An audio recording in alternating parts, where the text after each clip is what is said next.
clear about the 3? Because it looks like you're doing 2 or 4. Yeah. Okay.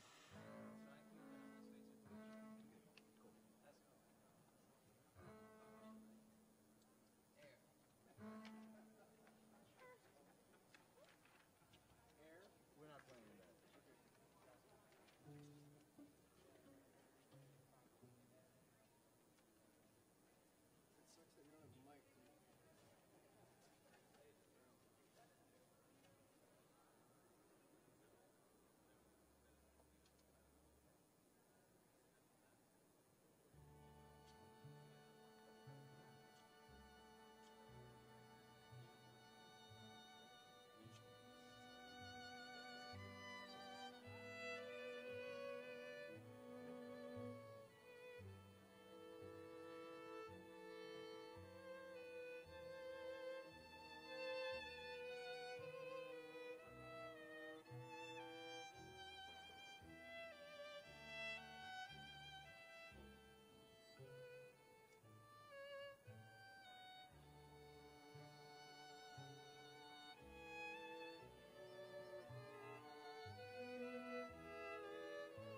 We didn't. We just got into it. Okay, and then the last time you'll give the Rollentando cue. The last time you'll give the cue for the guitar. Thank you. As soon as we end, give a. Just watch me. So play the whole piece through, then go back to the top of the Rollentando. Exactly. Okay. Pomp of circumstance. There's a lot of graphics here, so we gotta. Yeah.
Anybody seen the singer back there somewhere?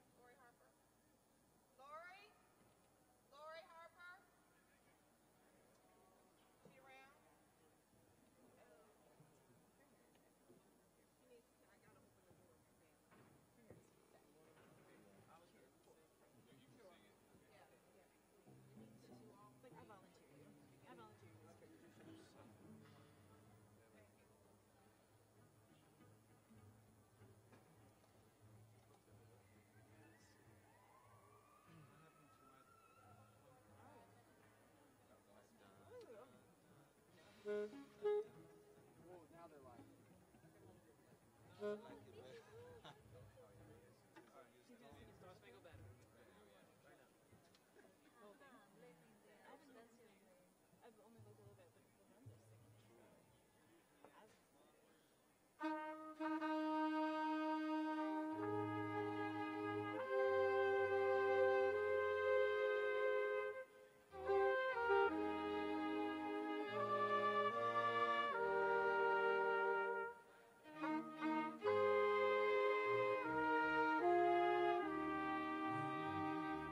At twilight's last gleaming, yeah, whose broad stripes and bright stars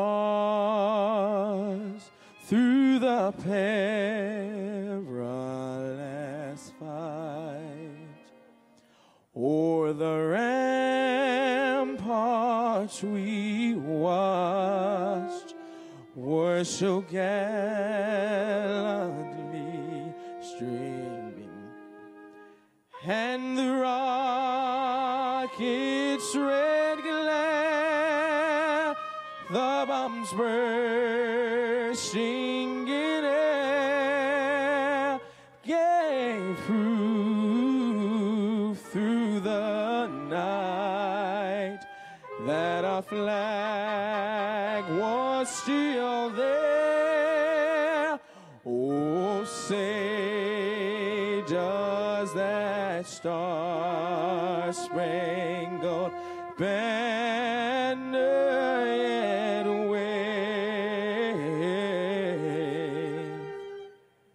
o'er the land of the free, yes, and the home of the brave.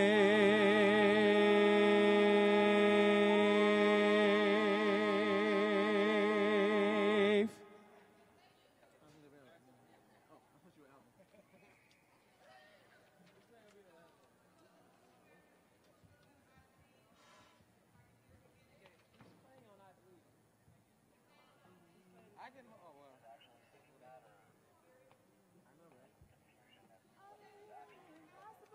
saw it earlier. I saw. So you will be singing this? No.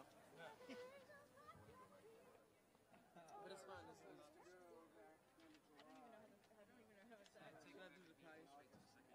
Okay. So go straight to second. Okay.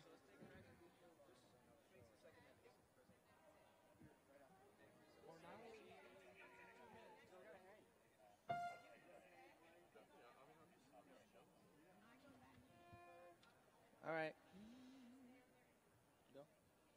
Oh, beauty.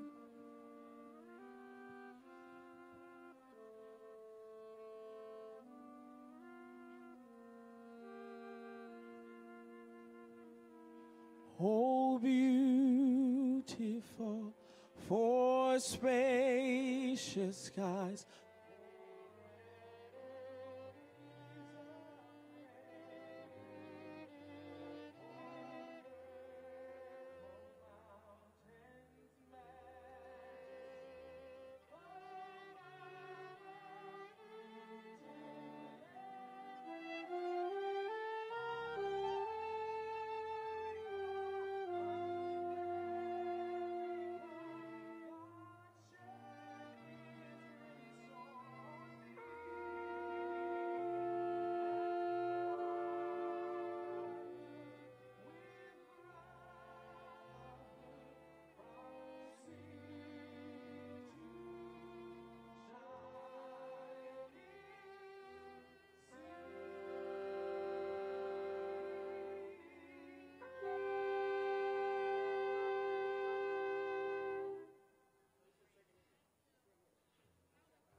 Ladies and gentlemen, may I have your attention, please? Ladies and gentlemen, may I have your attention, please? May I have your attention, please, as we begin the celebration of the 43rd commencement exercises at Cambridge College.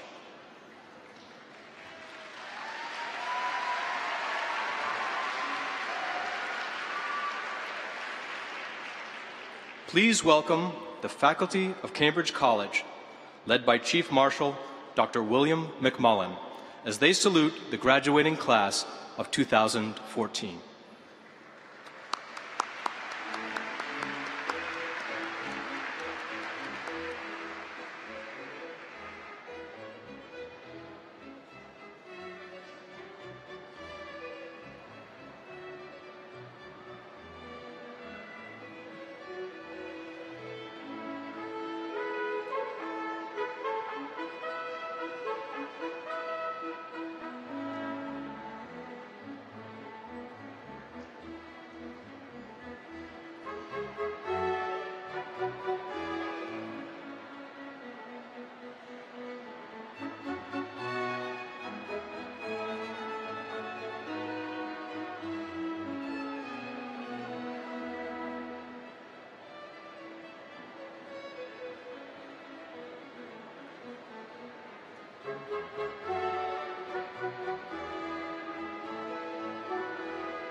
Ladies and gentlemen, led by the Cambridge College alumni representatives, please welcome the graduating class of 2014.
Ladies and gentlemen, please welcome the college administrators, the Board of Trustees, special guests, and the President of Cambridge College.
Ladies and gentlemen, I am pleased and honored to welcome you to the 2014 Commencement Exercises of Cambridge College. Please be seated.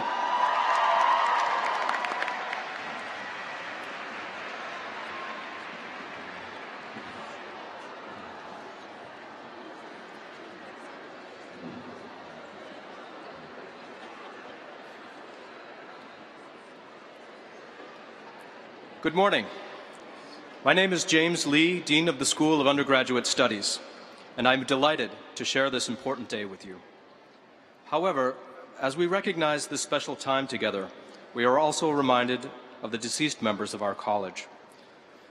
At this time, let us observe a moment of silence for those we are dearly missing on this significant day.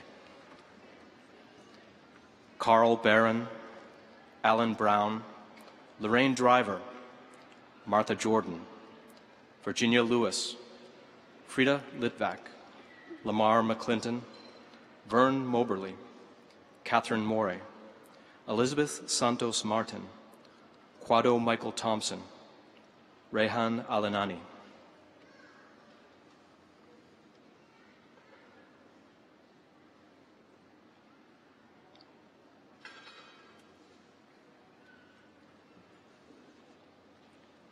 At this time, I would like to welcome Reverend Chen In Tan to the podium to offer an opening invocation. Buenos dias. Bon dia. Bonjour. Đại ca ho. Let's pray together. Great Spirit of life, great Spirit of the East, West, North, South, of the seven seas, lofty mountains, and great forests, great Spirit of our ancestors, of wisdom and compassion, that we call by many different names, touch our hearts and open our minds. Great Spirit, we come together to celebrate the accomplishments, the success, the milestones reached by the class of Cambridge College 2014. Each of your accomplishments is a testimony of hope, a triumph that indicates that all things are possible where there is vision, opportunity, love, and community. Great Spirit, we give thanks for the unbounded love and guidance from parents, teachers, administrators, friends, and others that have created the possibilities, the opportunities, the challenges, the inspirations for this class of women and men of 2014. We give thanks to all those associated with Cambridge College who have helped so many lives reach for more and to become more of who they can be. As we gather to celebrate the achievements and hopeful future of this class of 2014, as we wish them a bright future, blessings and good wishes, we ask, Great Spirit, that as these women and men go out to make their mark on society, that you will continue to give them the strength to confront the challenges of life with courage and integrity, wisdom to differentiate between might and right, the firm knowledge of their own human goodness and significance to make change. We ask that you open their minds to the preciousness of life and touch their hearts with the stirrings of compassion. Remind us all of the threads that weave our lives and our worlds together, of the interconnectedness of all life, and that our collective freedom and happiness means no one must be left behind. We ask that each will reach his or her human potential, informed not only by knowledge and worldly success, but wisdom and love, and that each may make his or her mark in building a better world of justice and peace in his or her own way. In the name of that we each call most holy, most precious, Great Spirit, pour your blessings on us today and every day. Amen.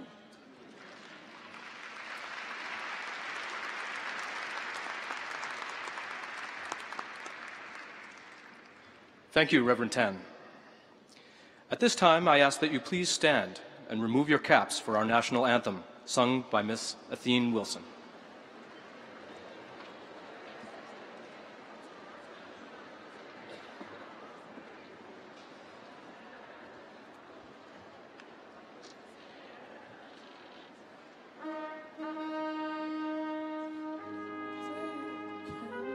You see by the dawn's early light what so proudly we hail at the twilight's last gleaming, whose broad stripes and bright stars through the perilous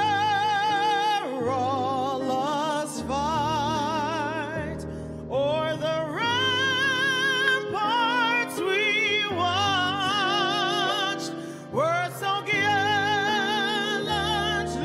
streaming, and the rockets red glare, the bombs bursting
You may be seated. Ladies and gentlemen, I am pleased and deeply honored to present Cambridge College's fourth president, Deborah C. Jackson.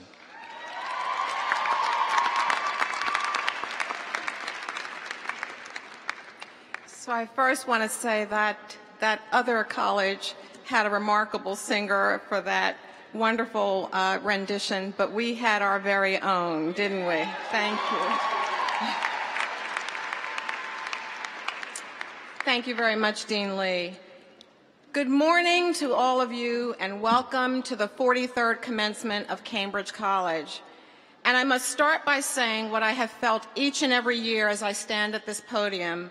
You should see the view from here. Class of 2014, you are absolutely remarkable, and you are beautiful.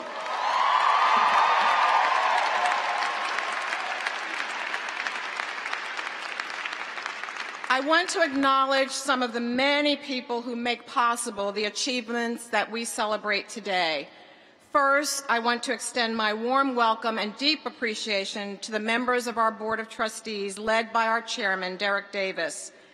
Thank you, trustees, for your countless hours of volunteer service, for your selfless commitment, and for your guidance. But most of all, thank you for your deep and abiding belief in the mission of Cambridge College and in the potential that lies within each and every one of our students. We are ever grateful for your work throughout the year and for being with us today. Thank you so very much. I want to extend my gratitude to our staff. They've been working tirelessly behind the scenes each day to provide services to our students and support to the offices of Cambridge College. You are the engines that make Cambridge College run. Whether it's helping students register for classes, supporting them and guiding them through the financial aid process, or, as in the weeks leading up to this commencement, making sure that every one of our students and we have done everything that needed to be done to make sure you could walk across this stage today. You will see them everywhere. They are exhausted but energized. And as they have been from the beginning, they are here in support of you, our graduates, to celebrate your achievements, and we thank them for the role they have played in your journey. I want to acknowledge and thank our faculty, who are seated behind us and also out in the audience. Our faculty are the heart and soul of Cambridge College. I have had the great pleasure over the past year of spending time with many of our students and alumni, and without exception, when I ask what has been most memorable about your Cambridge College experience, they cite a story about a member of our faculty whose support, encouragement, and devotion sustained them in their academic pursuits, whose knowledge, intellect, and understanding exposed them to the world's concepts and experiences they might never have imagined.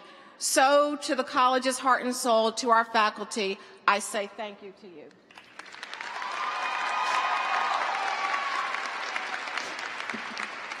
I want to thank our distinguished guest speaker and honorary degree recipient, the Honorable Barney Frank, who served this country for so many years as a tireless advocate for justice. Congressman Frank, we are honored by your presence today, and we look forward to hearing more from you later in the program. And to our distinguished honorary degree recipients, the Honorable Judge Roderick Ireland and Mr. Alberto Vasalios. You embody in each of your respective lives the virtues of humility and service, and you have shown us by your example the powerful difference one can make by following one's dreams. You honor us with your presence today, and we look forward to welcoming you into the Cambridge College family. For a minute, I want to speak to some of our most special guests today, the family and the friends of our graduates.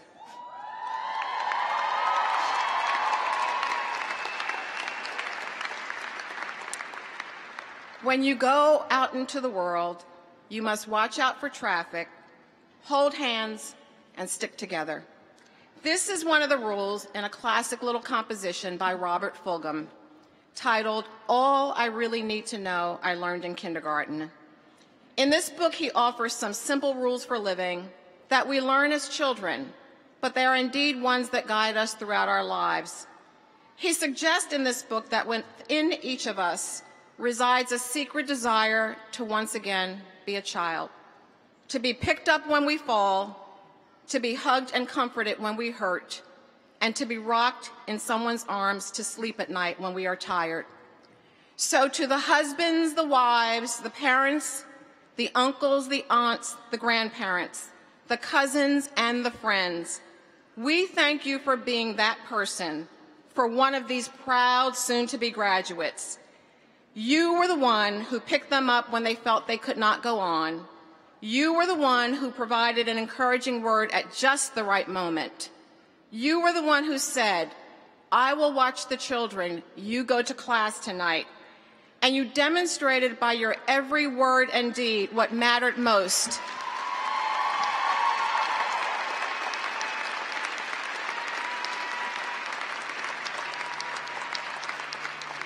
Your actions said to your loved one who is graduating today, I am here for you, don't worry. Let's just hold hands, we can cross this street. So please let us all give a round of applause to those who held your hand to cross this street.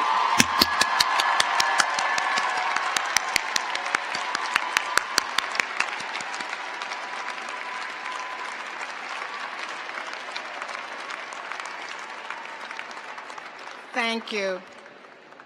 And now to our graduating class of 2014. I am so very proud and so happy for each and every one of you.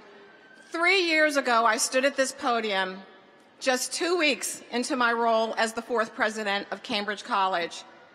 At that time, they looked beautiful, but I knew absolutely no one. Today, I look into this audience and I see the faces of students who I've come to know and whose stories I have been privileged to hear. They have been stories of both fear and triumph, of self-doubt and personal growth, stories of challenge and fatigue, and at times sheer desperation.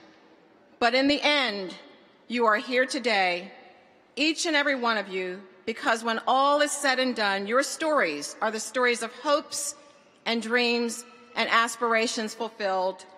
Yours are the stories of sacrifice and determination and perseverance.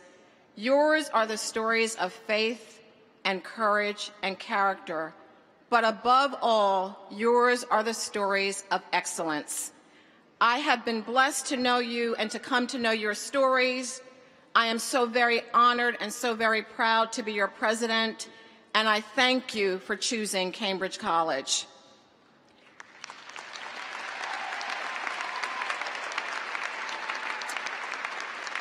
For many of you, coming to Cambridge College was the step you needed in a professional journey you had begun long ago. As you leave here today and return to those fields with a new degree and a new level of knowledge and skills, you will have far greater opportunities for professional advancement. But more importantly, as you return to your chosen fields, you are now positioned to make an even greater impact on those you serve. For others of you, this has been an experience that has opened a new world of opportunities for you, ones that you might never have imagined before this educational sojourn. But for all of you, no matter where you are, why you came, and where you began this journey, you move on armed with a greater degree of confidence, knowledge, and a belief that you can and will make a difference in the world. You may be the teacher who inspires a young girl to love math and science. She, in turn, will save lives as a physician because of you. You may be the psychologist or counselor who helps a veteran who gave brave service to his country and now struggles to find meaning and stability in a civilian life. He, in turn, will help others returning from war because of you. You may be the manager whose compassion and skill as a leader mobilizes a team to create a new enterprise, which in turn contributes to our society and economy and provides jobs for people who need an opportunity because of you. We have in this class the teachers, the managers, the entrepreneurs and the counselors, the musicians, the writers, and the artists and attorneys of the future. You leave today with a world of limitless possibilities. Do not constrain your dreams to the ones you had when you arrived. If we have not opened your eyes to this brave new world that faces you, we have failed. In a book by Tracy Kidder, Mountains Beyond Mountains, the author tells the story of Dr. Paul Farmer and his transformational work in Haiti, tackling what seemed like insurmountable work in public health, fighting tuberculosis and other diseases. What is clear about Dr. Farmer is that he was both passionate and relentless. He simply refused to give up or stop, and the title of the book conveys that. It is based on a Haitian proverb, the moral of which is that there is always another problem to solve. There is always another mountain to climb. So once you have scaled the mountain and reached the top, it is from that pinnacle that you are able to see all the mountains beyond that mountain. So as you stand here today at the top of this mountain, pause for a minute and relish the beauty of the view. You've earned that.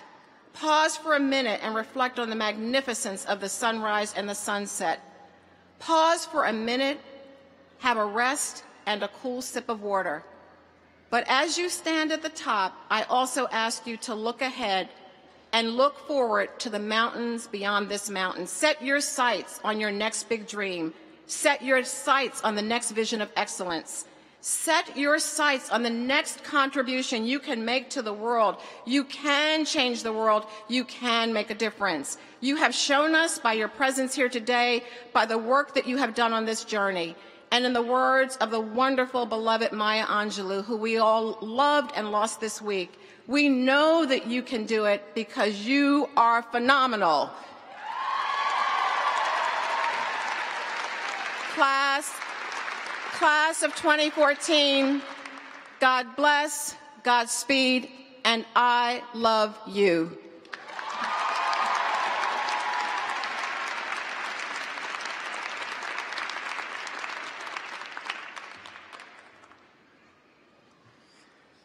Thank you, President Jackson. It is now my honor to introduce our student speakers. Ladies and gentlemen, Ms. Laura Henderson, a student who is graduating today with a Bachelor of Science in Management Studies, will offer her graduate reflections. She is a member of the 2013 Sigma Beta Delta Honor Society.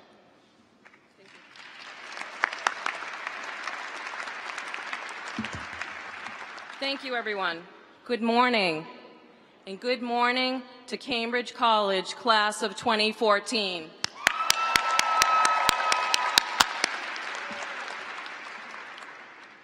Greetings, President Jackson, Chairman Davis, trustees, faculty, staff, family, and friends. What an honor to be standing in front of you today. I would say this is the end of a very long journey, but it's really the passage to a remarkable beginning. About 25 years ago, I received my associate's degree from Fisher College in Boston. At that point, raising my family and caring for others didn't allow me the opportunity to focus on achieving a bachelor's degree. A few years ago, I acquired a thirst for more, and education was the thirst quencher. I found that Cambridge College really clicked with working adults, and the professors have that real-world experience that some other schools don't afford. So, the first day I stepped foot onto the Lawrence, Massachusetts campus, is there anyone from Lawrence? I thought so. I was greeted by the admissions counselor who put me at ease immediately. She said, "Don't worry, it's normal to be intimidated. After all, it had been several years since I was in a classroom setting." I was excited to start my first semester as an adult learner. It was fun, and many of the classes I had were helpful and informative. Fast forward 18 months to when my last and final class was over, I was actually sad to know that I wouldn't be going back to Cambridge any longer, and my classmates and I would separate to find our own unique paths. At that point, the very next day, I signed up for the master's program at Cambridge College.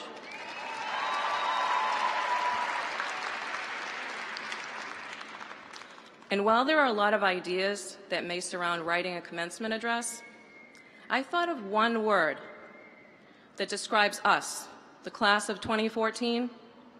That one word describes our determination, our motivation, and our dedication.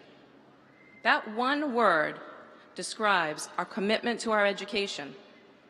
That word describes all of us here today. That word is perseverance. It's true. Perseverance, what does that mean? Well, most of us here have gone back to school later in life, which means we face some of the same challenges on a daily basis. Juggling our jobs, finances, our family. For me, as a working professional, student, and military mom, I often wondered how graduating from college could fit into this puzzle. So how did we do it then? How did we do it? The answer is perseverance.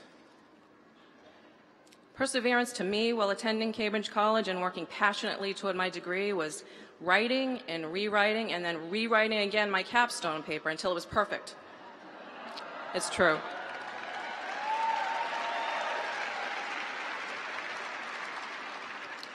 Perseverance was 4 hours of algebra homework on a Sunday night. It wasn't fun, but it had to be done. Perseverance was spending time away from my family so I could sneak in that one last weekend intensive class that I needed. I'm sure you can all relate to those examples of perseverance on a personal level. I want to acknowledge those who helped us along this journey by personally expressing my gratitude to the professors who instilled in us a passion for learning, the administrators who strive to make this experience as amazing as possible, and to the advisors and directors who led us to a path of success. This path of success doesn't come easy, but everyone knows in the end, hard work and perseverance will render positive results. Perseverance is going beyond all barriers to pursue an extraordinary life. Cambridge College has given us that confidence to reach beyond our limits, reach our goals, and help us become the people we are today. And because of the high standards that Cambridge sets upon its students, our passion for excellence will continue to set us apart from the rest. So today, I challenge each of you to aim high, reach for the stars, and persevere. Congratulations to my class of 2014.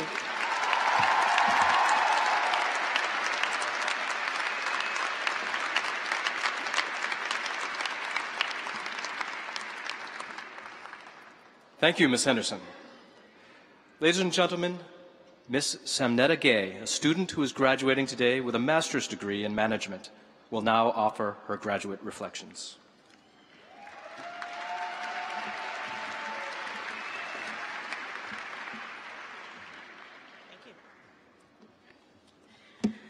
Good morning, President Jackson, Chairman Davis, members of the board, faculty, staff, graduates, and I just want to give a special thank you to my mother because there would not be Cambridge College for me if it were not for my mom.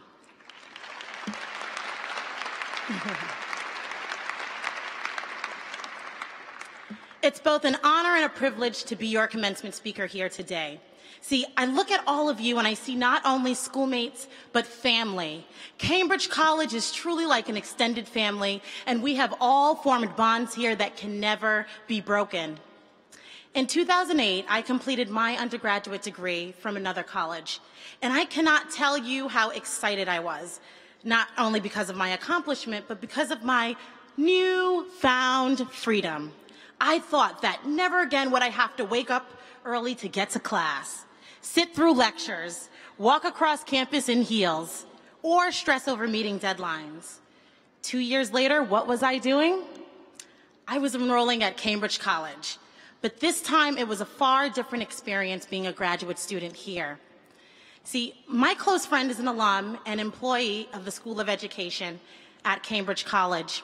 And I remember venting to her about how I wanted to work on my master's in business management.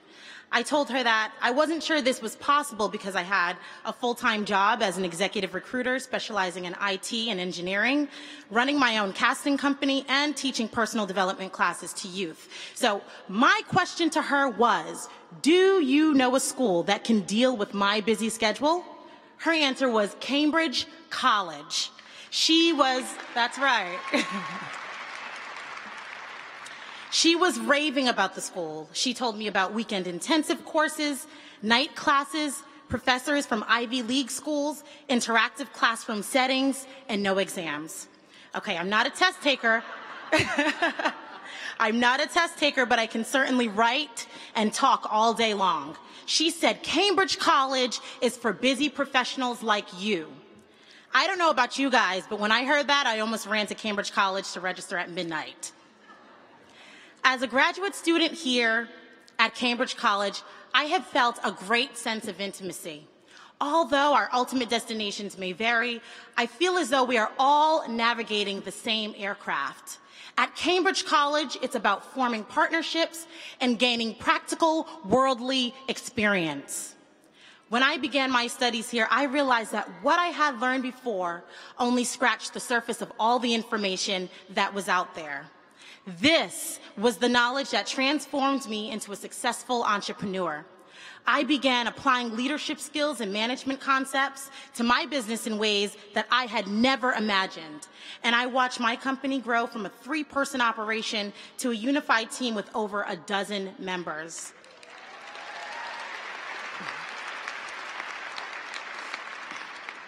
One word, emotional intelligence. Okay, that was 2 words. Being emotionally intelligent has helped me expand my business and personal relationships tremendously. Graduates, it is because of you that I have the desire to keep pushing forward. Every time I step foot on this campus, I realize I was surrounded by some of the most gifted minds, not only in the country, but perhaps the world. Right now, I'd like everyone to take a moment and just reflect. Look to your left. Go ahead, look to your left. Oh, that's your right. Now look to your right. Look in front of you and look behind you. These are your peers, your colleagues, your traveling companions on this amazing voyage. We have all achieved something truly great. And on this day, for just a moment, I want everyone to celebrate. Go ahead and give yourselves a round of applause.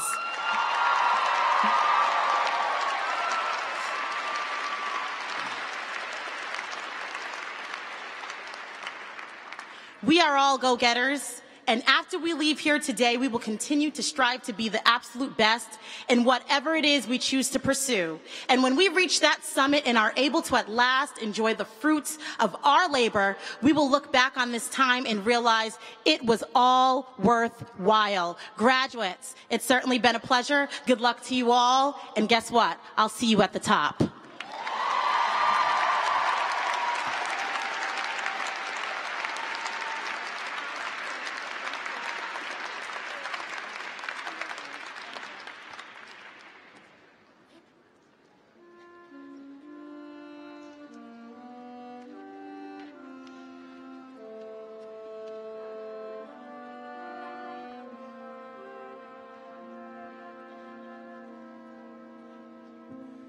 Oh, beautiful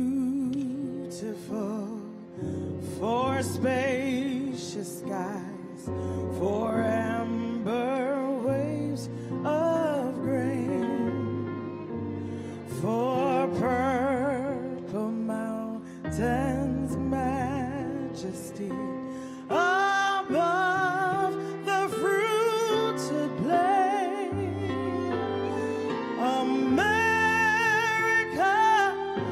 America, God shed His grace on thee and crown thy good with brotherhood from sea to shining sea. Oh, beautiful for patriots' dream, the seas beyond the years, thine alabaster cities gleam, undimmed by human tears. America, America, God shed his grace on thee and crown thy good with brotherhood from sea to shining sea. America, America, God shed his grace on thee and crown thy good with brotherhood from sea to shining sea.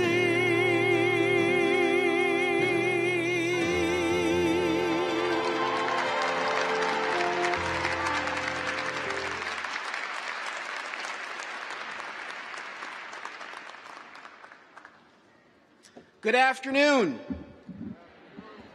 My name is Derek Davis, and as chairman of the Board of Trustees, I am honored to call upon the President, Deborah Jackson, to now come forward and preside with me over the conferral of honorary doctorate degrees. President Jackson. I now invite the Honorable Roderick L. Ireland to join me at the podium. President Jackson.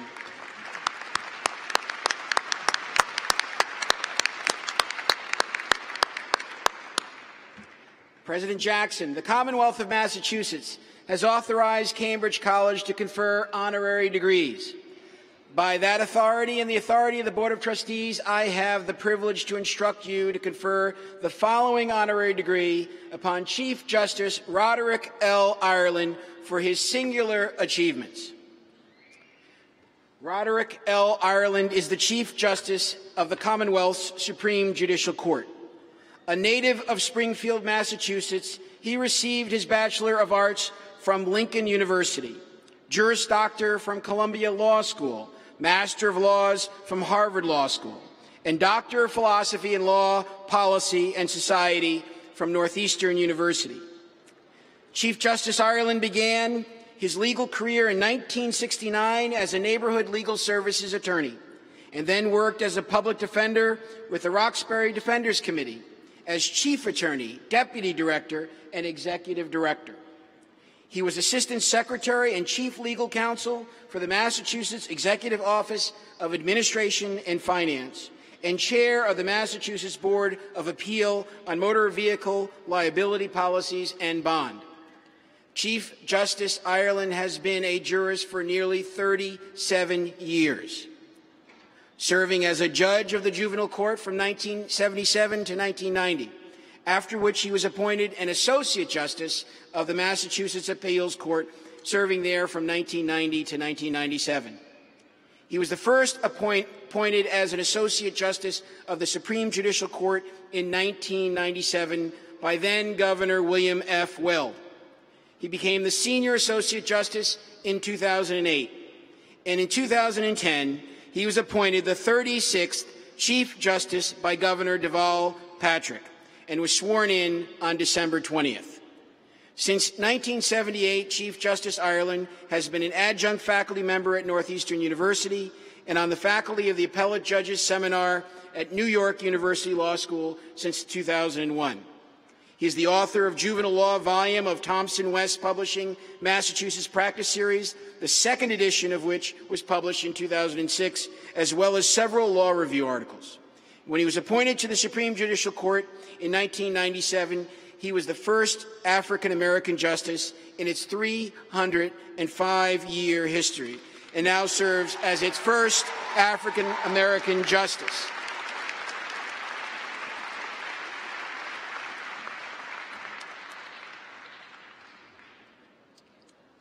Thank you, Chairman Davis.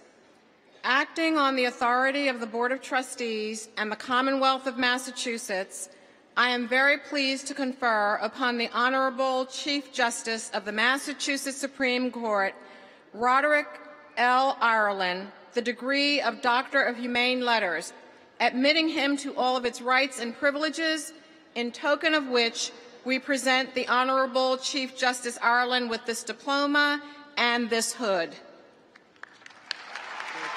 you want to say anything? Thank you. Thank you so much. I think they want us to turn for a photo that way.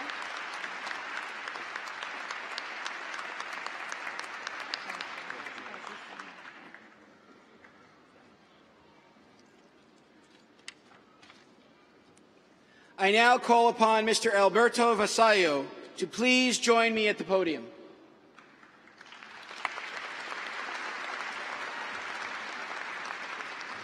President Jackson, the Commonwealth of Massachusetts has authorized Cambridge College to confer honorary degrees.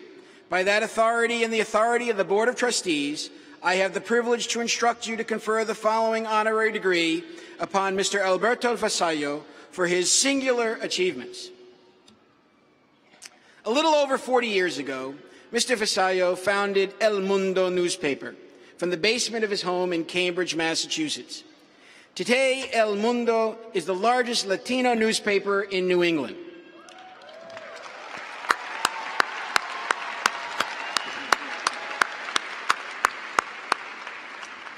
In 1968, Alberto Vasallo Jr. became the first person to promote Latin music in the Boston area when he bought Cuban singer Celia Cruz to play in Watertown.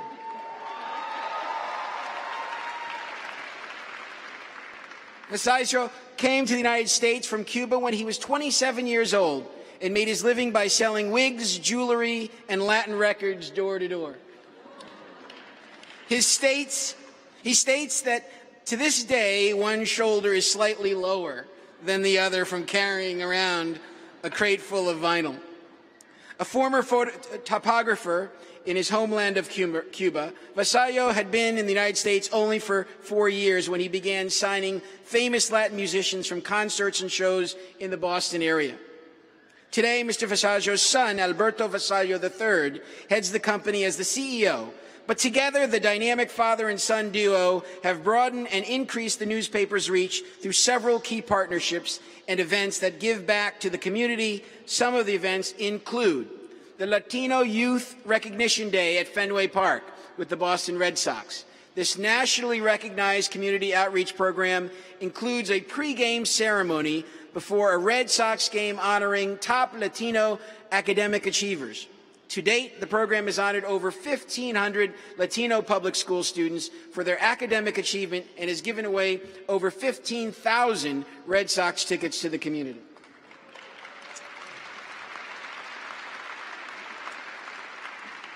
The annual Latino Family Festival at Fenway Park is the largest cultural event of its kind in New England, bringing close to 10,000 people to Fenway Park. And the annual El Mundo Latino Career Expo series yields hundreds of career and employment opportunities for the Latino community. These events and others have not only elevated the image of Latinos, but have also created networking and employment opportunities for this growing demographic community. Mr. Vasallo is a dearly beloved figure in the Latino community, and we are honored to have him here with us today.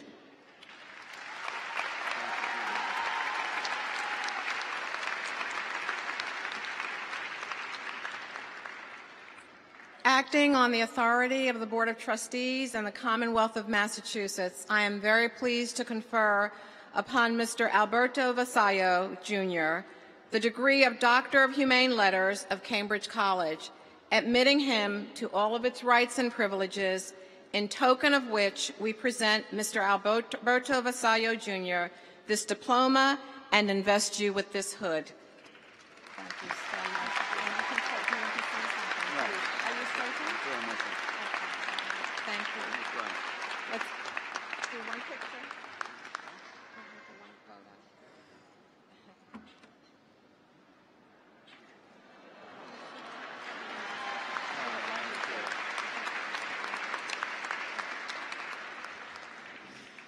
And now I call upon the Honorable Barney Frank to please join me at the podium.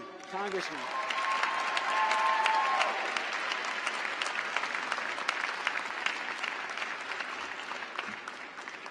President Jackson, the Commonwealth of Massachusetts has authorized Cambridge College to confer honorary degrees. By that authority and the authority of the Board of Trustees, I have the privilege to instruct you to confer the following honorary degree upon the Honorable Barney Frank for his singular achievements. The Honorable Barney Frank was elected to Congress in 1980 and is known as a superb legislator and a pragmatic politician whose sharp intellect and sense of humor has made him one of the most influential and colorful figures in Washington. While in Congress, Frank worked to adjust America's spending priorities to reduce the deficit, provide less funding for the military, and for more important quality of life needs at home. In particular, he focused on providing aid to local communities and to building and preserving affordable rental housing for low-income people. No, please.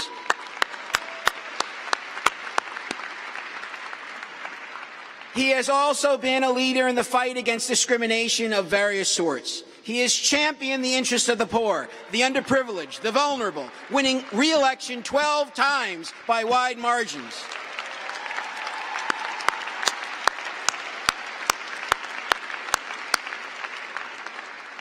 As the chair of the House Financial Services Committee from 2007 to 2011, Congressman Frank was instrumental in crafting a compromise bill to stem the tide of the home mortgage foreclosures, as well as the subsequent $550 billion rescue plan.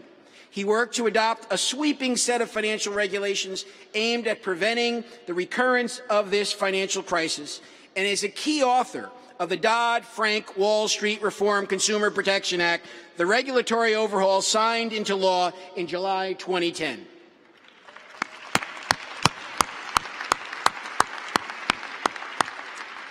In 1987, Congressman Frank became the first member of Congress to voluntarily come out as openly gay.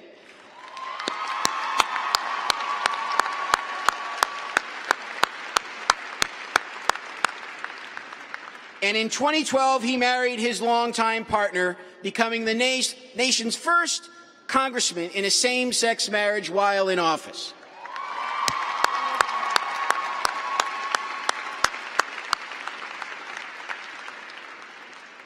After 16 terms in Congress, Congressman Frank's legacy as a champion of civil rights, financial reform, as well as his ability to simplify an issue at hand in a clever and witty way, he will be sorely missed. According to the Wall Street Journal, Mr. Frank's combative liberalism and quick wit make him a standout in a Capitol filled with politicians dependent on talking points and polls, a trait alluded to by Mr. Obama, who said in a written statement, the House of Representatives will not be the same without him. Frank. Congressman Barney Frank, acting on the authority of the Board of Trustees and the Commonwealth of Massachusetts, I am very pleased to confer upon you the degree of Doctor of Humane Letters, admitting you to all of its rights and privileges, in token of which we present you with this diploma and invest you with this hood. Congressman Frank, thank you so much. And don't go away. I'm going to take a picture.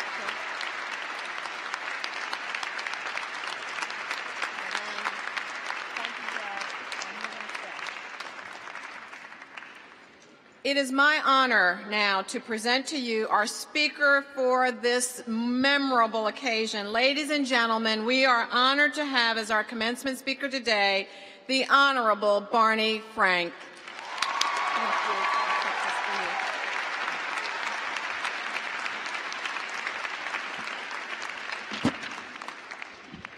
Thank you, Madam President, a phrase we may all be using more commonly in a few years. I know when I speak at a commencement that I am very low on the list of reasons that people attended. But I want to assure the audience at the outset, because there's always some question about my speech. And the leading question that is in everybody's mind, I understand that, is, what is this speech going to be about? So let me give you what I think you will consider very good news. It's going to be about 8 or 9 minutes. Now, as you heard in the introduction, which was very generous, I am a member of a group that is very much disrespected, ridiculed, and abused in America today. And I confess to engaging in practices that are widely disapproved.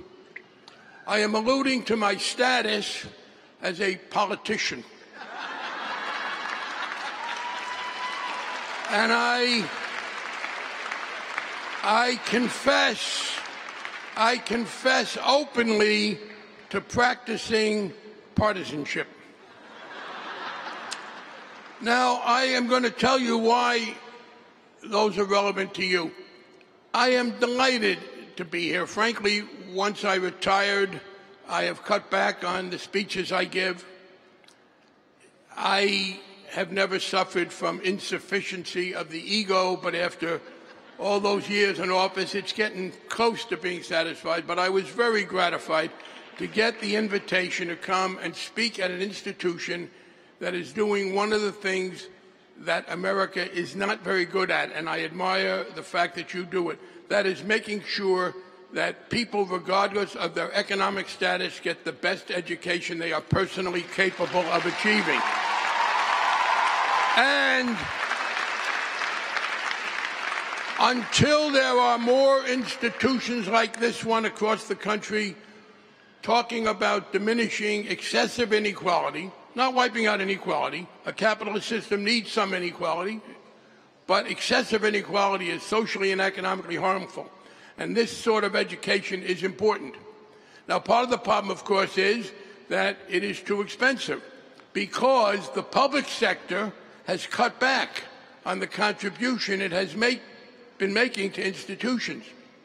Now, I have an easy solution to that. It's a little bit more partisan in some ways in terms of issues than ordinarily I would do to a captive audience, but it's the preface to what I want to say after. If we were to leave Afghanistan in December, instead of staying indefinitely as many Republicans want, or for 2 more years as the president wants, we would save more than enough money to provide the kind of financial aid that would let people of various means go to school without terribly indebting themselves. Now, why isn't that happening? And part of the problem is that politicians do not behave well, on the whole.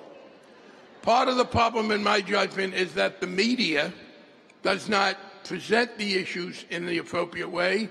But I have to tell you something, and it's not simply because I'm no longer a candidate. I used to say that when I was in office. The voters are no bargain either. If there are people in this audience who do not vote, and I know that there are, we have an election coming up for the Congress of the United States this November. And many of the things you would like to see, I'm pretty sure from knowing this audience and talking to people, many of the changes in American policy you would like to see made are not going to happen because so many people will not vote. The electorate in 2014 will be a different electorate than 2012. It will be older, whiter, richer, and much more approving of the current economic situation in America. And it's only going to change if people vote. Now, part of the problem is that many on the left, my friends, engage in a self-fulfilling prophecy.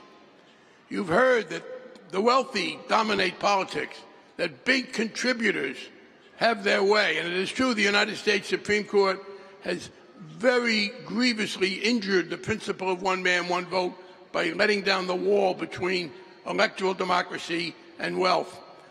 But votes still count if they are cast. Voters' opinions do affect members of Congress if they are voiced. And the more people are told that their votes don't matter, the less they vote. And I will agree to this. Votes that are not cast do not matter. I believe that the sentiments I just voiced, let's get out of Afghanistan and let's use some of that money to make higher education available more easily and more fairly, is the majority sentiment in America. But I am afraid that it will not be the majority sentiment among those who vote, because people will be discouraged. People will say, well, I can't vote for that person, you know, I disagree with this or that. I got to tell you, I understand the desire to vote for a perfect candidate. Unlike probably everybody in this audience, almost everybody, I once voted for a candidate that I knew was perfect. It was a great feeling. By the time I ran for re-election, it wasn't true anymore.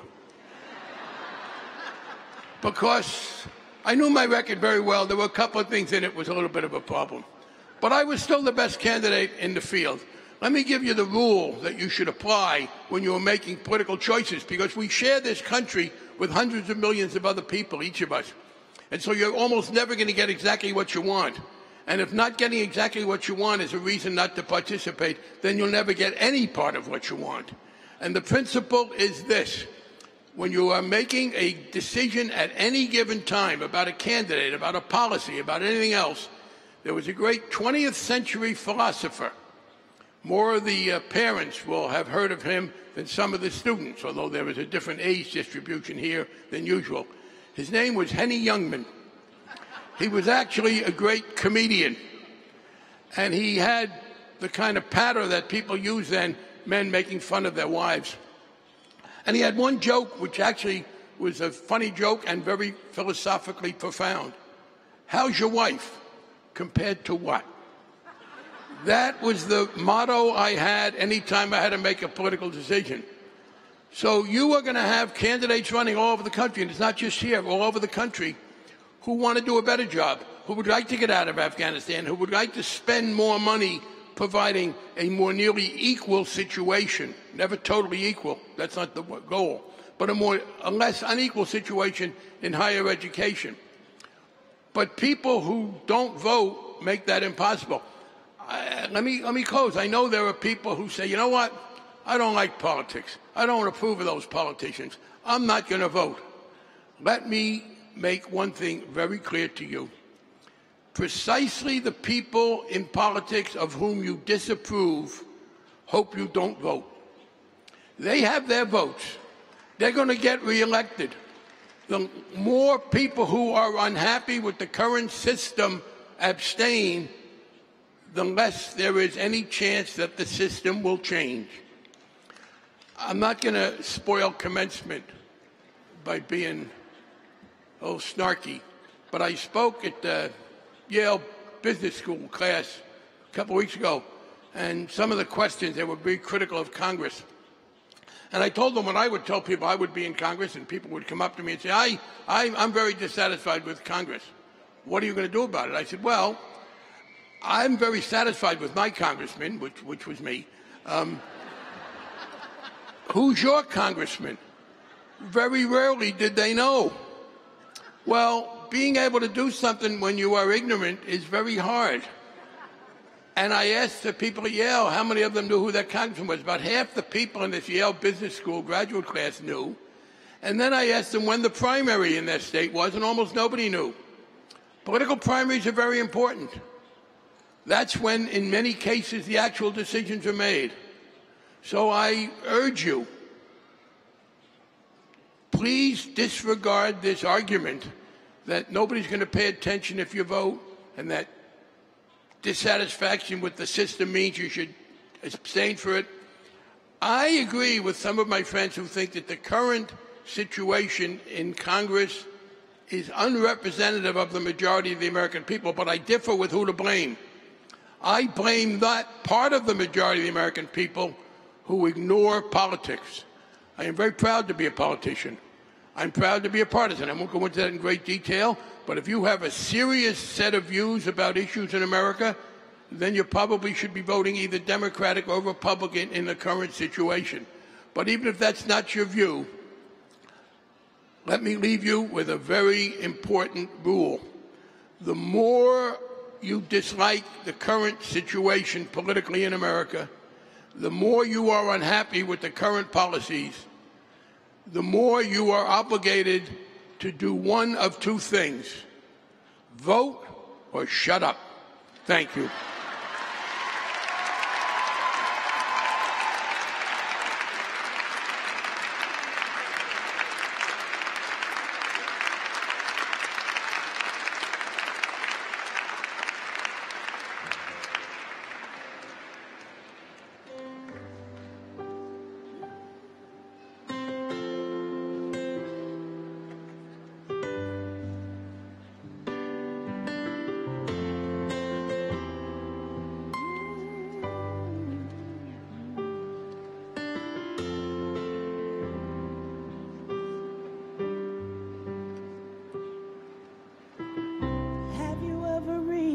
The rainbow's end, and did you catch a pot of gold? Ever catch a shooting star? Then tell me, how high did you soar? Ever felt like you were dreaming, just to find yourself awake, and the magic that surrounds you can lift you up and guide you on your way? I can see it in the stars across the sky. Dreamt 100,000 dreams before, and now I finally realize. You see, I've waited all my life for this moment to arrive, and finally I believe.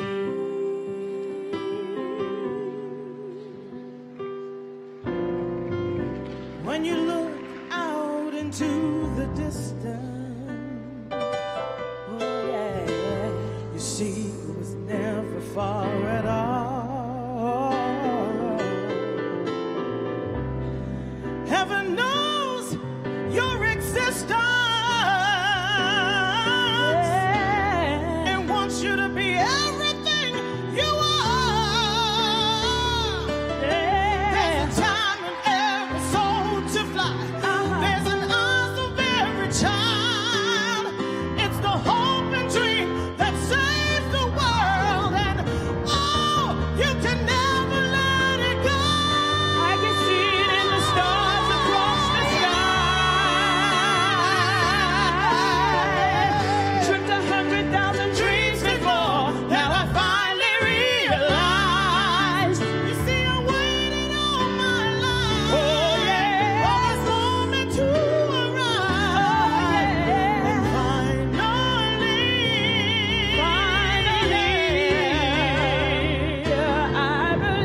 I believe in the possible. Yes, I do. Reach in my heart, overcome every obstacle.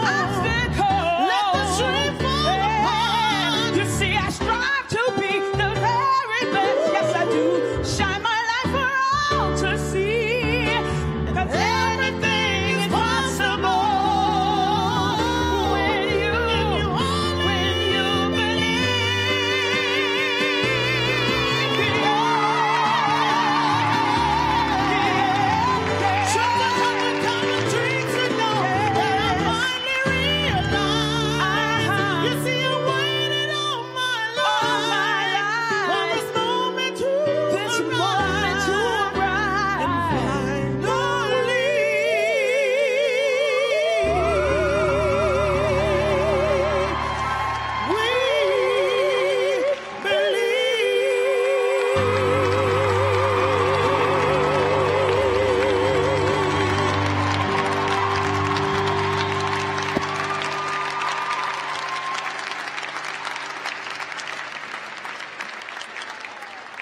Thank you so much, Athene Wilson and Lori Harper. Also, congratulations and thank you, Congressman Frank. At this time, it is my distinct privilege to get you to where you want to go. At this time, it is my distinct honor and privilege to call forward Provost Elwood Robinson.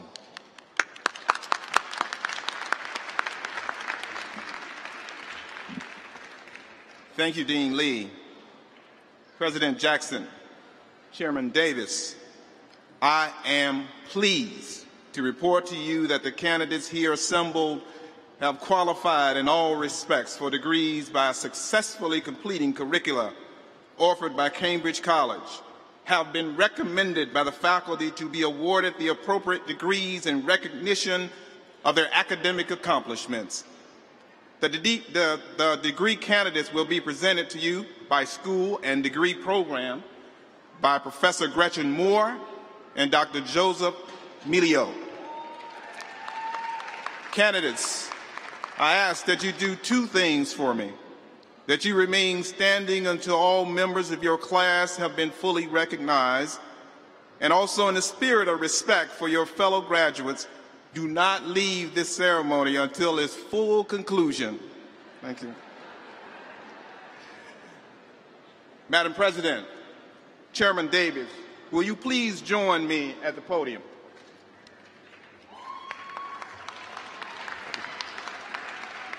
We will now present candidates for the Doctor of Education degree in the School of Education. Madam President, Chairman Davis, upon the recommendation of the doctoral faculty, I present to you the candidates for the Doctor of Education in Educational Leadership. Candidates, please rise.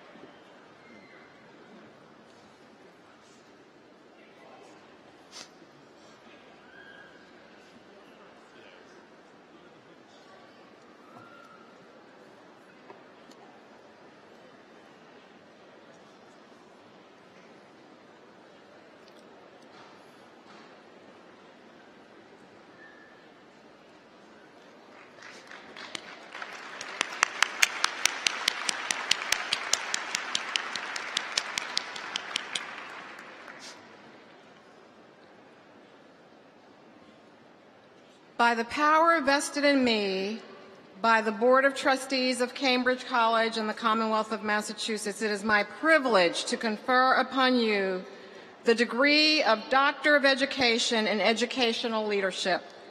I do so with all of the rights, privileges, honors, and responsibilities appertaining thereunto. Graduates, you may come forward.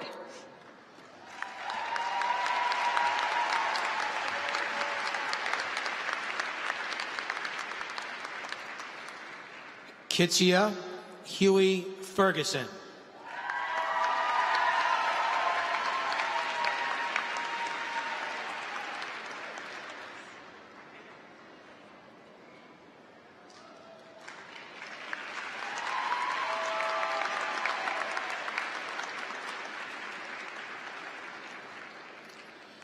Jean Delgado.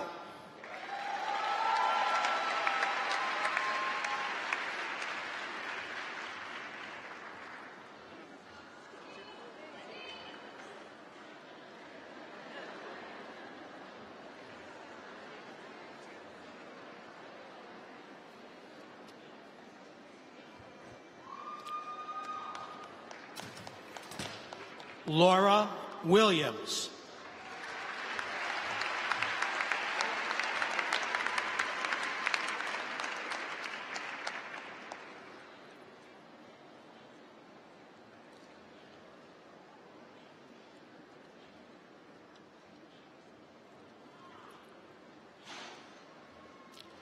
Akita Lynette Pearson.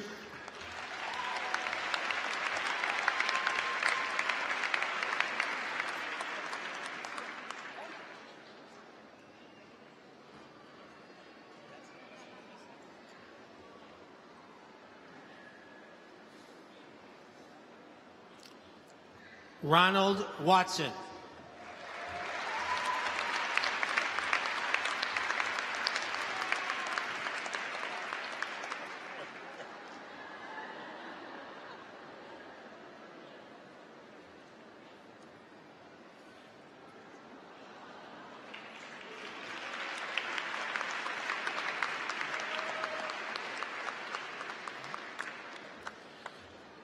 Ladies and gentlemen, I present to you the graduates from the School of Education receiving the doctoral degree in educational leadership.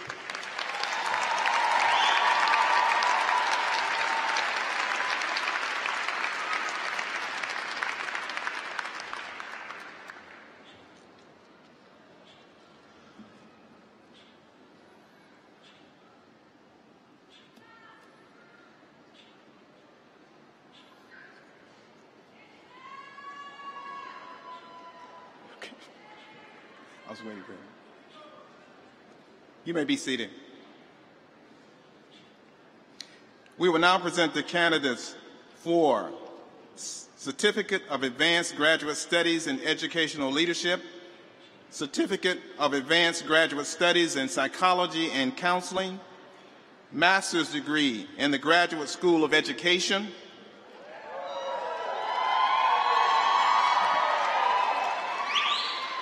Master's Degree in the School of Psychology and Counseling, and Master's Degree in the School of Management. Will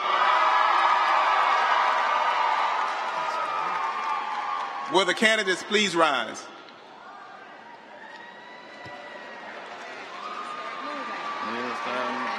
Joe has to go faster.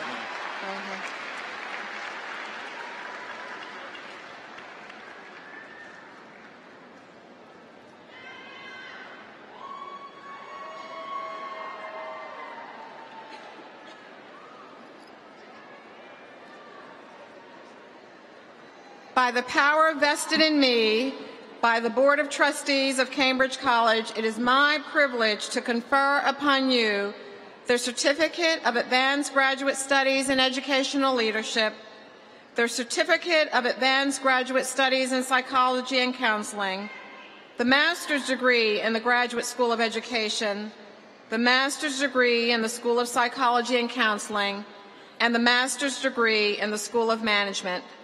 I do so with all the rights, privileges, and honor and responsibilities appertaining thereunto. Graduates, you may come forward.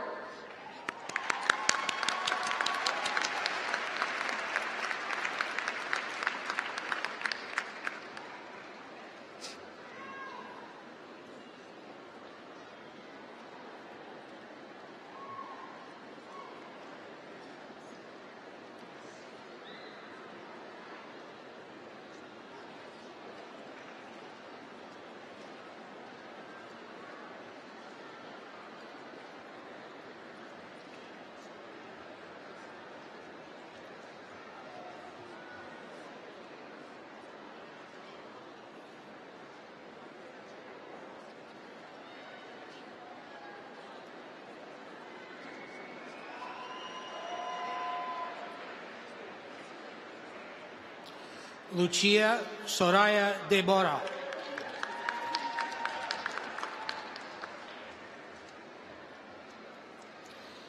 Adeline Jean-Louis.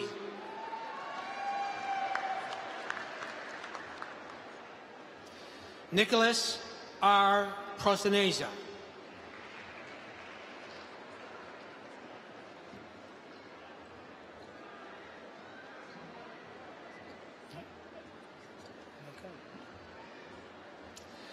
Marcy Millicent McLean Crawford.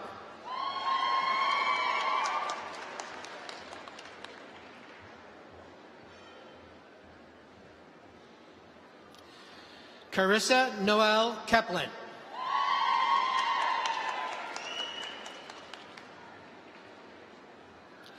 Wilberta McCoy.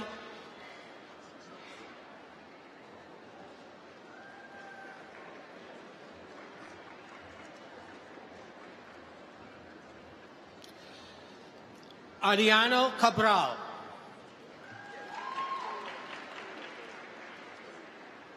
Wendy S. Vente.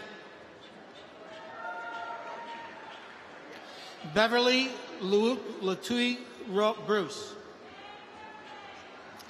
Karen J. Hordinsky. Sandra V. Knight.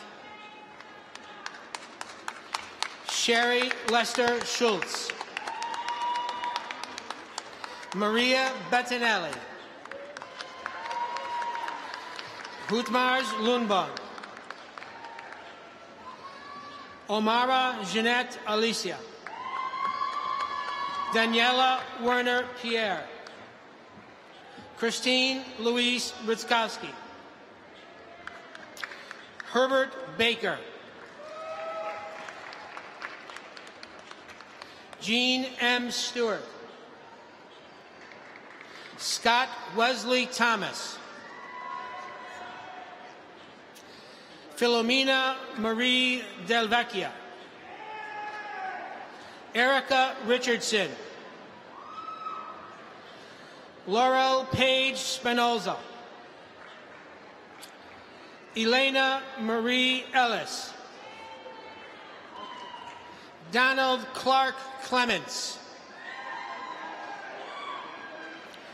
Jordan E. Marino. Tracy McKay Blake.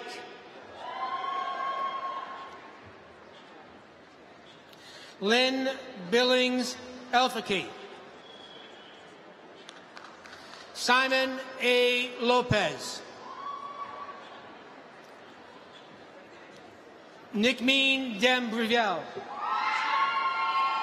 Gianni G. O'Connell. Boomsuk Lee. Mary Castillo. Angela Mare.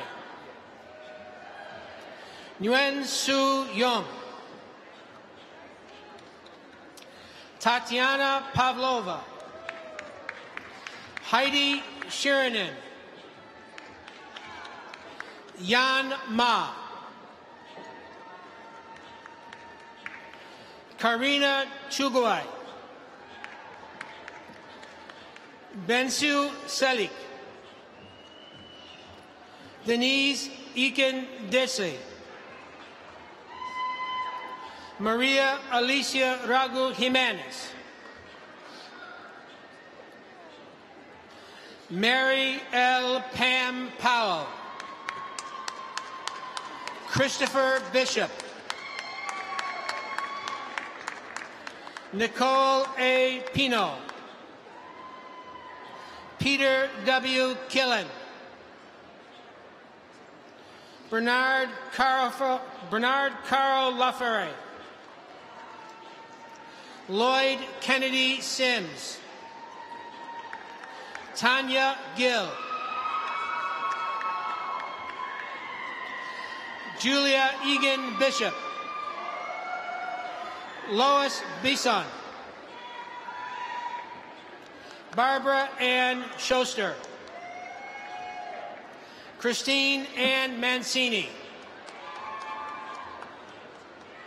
Doreen A. Swartz. Tammy Smith. Michelle J. Keith. Maureen Johanna Collis. Jean Graham Height. Anita R. Barando. Patricia Aniji. Nina K. Wahi.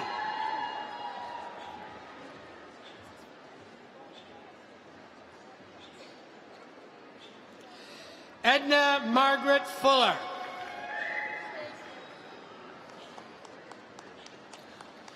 LaDonna Starbuck Roddy. Diane Lynn Selly. Kathleen V. Benton. Lizzie Suzanne Baker. Stephanie E. Badolato. Diana E. Carafalo. Michelle Salafia.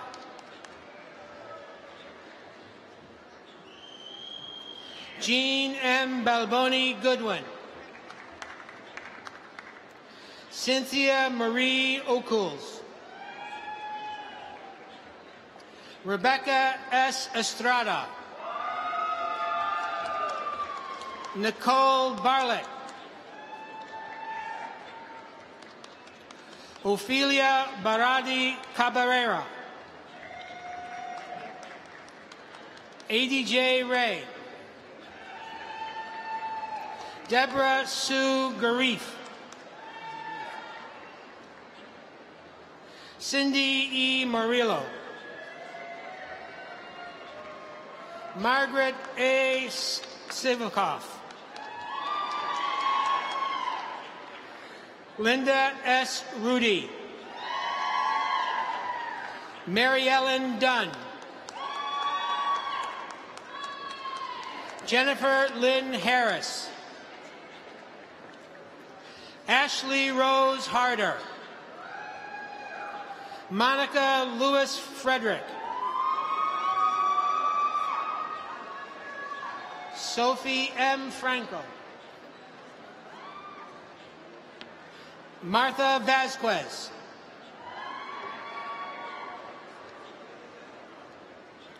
Kathleen Marie Sundstrom.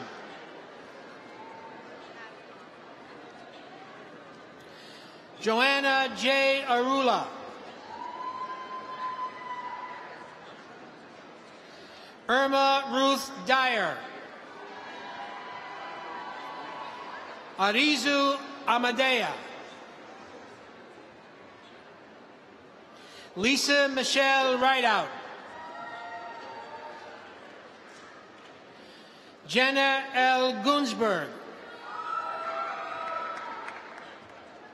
Joseph C. Maloney. Mark J. Doherty. Christopher Anthony Ramft. Rachel Francis DiFilippo. Lisa M. Holmes. Charlene M. Rapucci. Daniel L. Georgette. Julie Ann Doan. Kimberly M. Fultz. Claire Ann Whalen.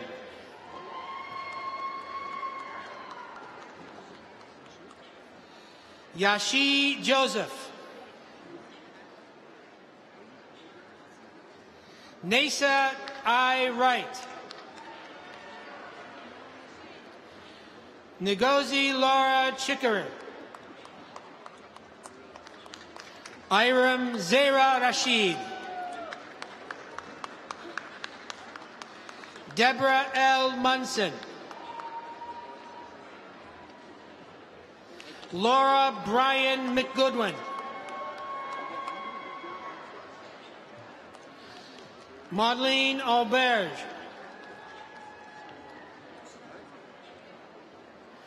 Say it again. Namdi Austin.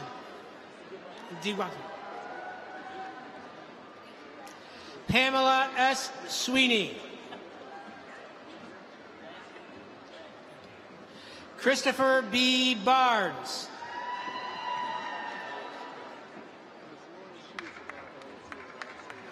Terrence Edward Talley. Nancy L. Galloway. Kristen Siller Turner. Mark Saunders. Jose E. Oliveira. Catherine Bautista Zarate. Colleen M. Roach. Laura E. Tabor. Amy B. Stevens. Megan Stam. Elizabeth Adela Dow. Danae Odie Pritz. Leslie Ann Hall.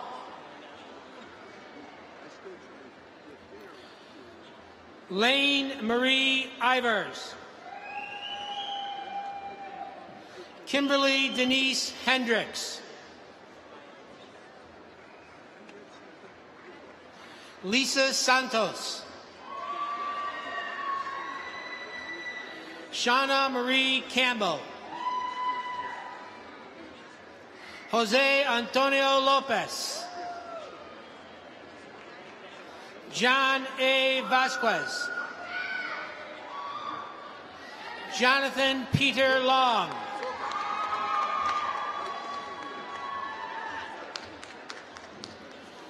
Leisha Sorrell. Shanice McKenzie. Ethel Mae Nixon. Victoria Graw. Andrea Chantel Fields. I know that. Trinae N. Williams. Tiffany A. Morris. Amy J. Wilhelm. Erica Nicole Forte. Daisy I. McKinley. Larissa Diaz Paloma.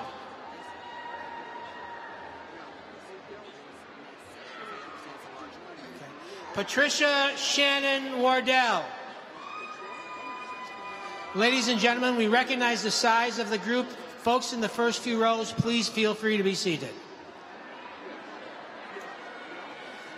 Elizabeth Mary Soche. Aisha Nadine Celestin. Jacelinda Fontes Matoiza. Brandy Monique Dare. Amber Diamore McMahon. Lakia Nicole Cherry. Tracy Ward Amos. April Marie Anderson. Nisa Ann Hauer. Mariana C. Boa. Kelly Holt. Amy Francis Falchuk. Jude Thadeo Kafuma. Maria F. Alban. Shantae Yvette Russ Fulbus. Paul Dever Fitzgerald. Melanie R. Martin Peel. Michelle Lee Colglazer.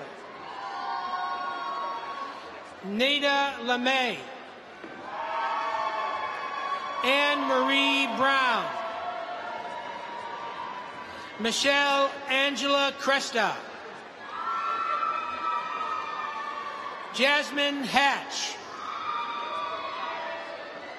Tracy Nicole Malloy. Khalifa Daikite. Amelia M. Hernandez Marinas. Melissa M. Cabrera. Nicole H. Hardy.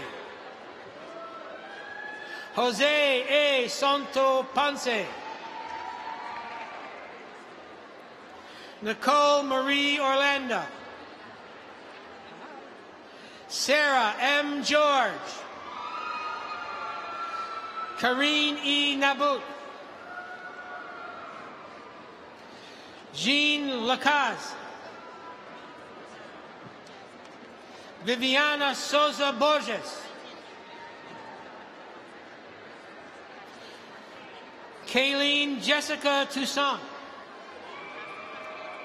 Kenyon Davis, Yashana Rose Roberts, Tori Danielle Willis, Carmen L. Blyden, Ketline Leonard, Renata Mingozova,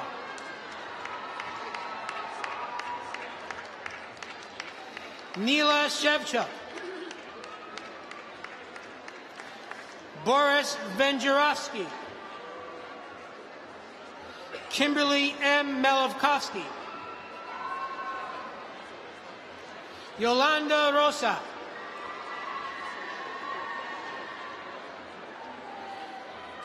Jennifer Monel, Mehdi Gezi Tonda, Emmanuel Dorvalos, Harry Emil, Rhonda V. Morris,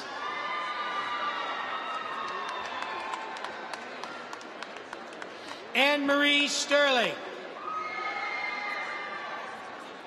Judith A. Wilson,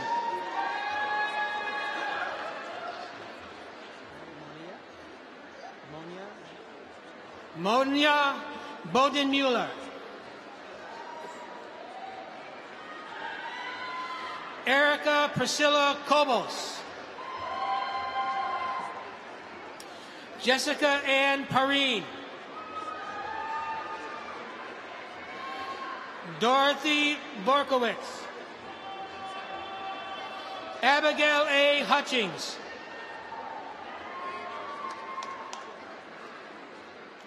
Maria A.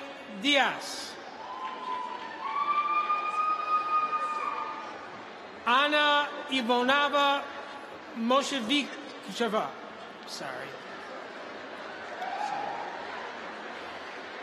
Maria G. Bute Ache,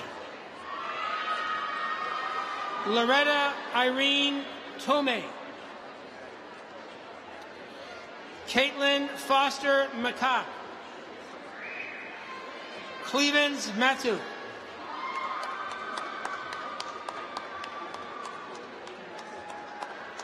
Shakur Nori Abdal Kalak,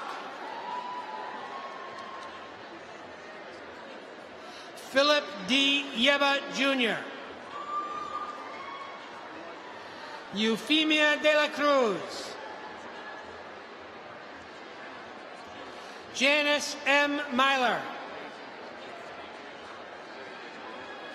Joey Rissigno, Rosemary Ann O'Sullivan, Myrna Thomas, Sandra H. Pina, Julianne Sarah Dormus, Laura Starre, Duncan C. Spiel, Angeline Lindor, Diana N. Ebo, Ruben Reynoso, Angel Rafael Grullo, Elise M. Powers, Vanessa M. Pelot, Colleen Mary Lyons, April Therese Spartaro,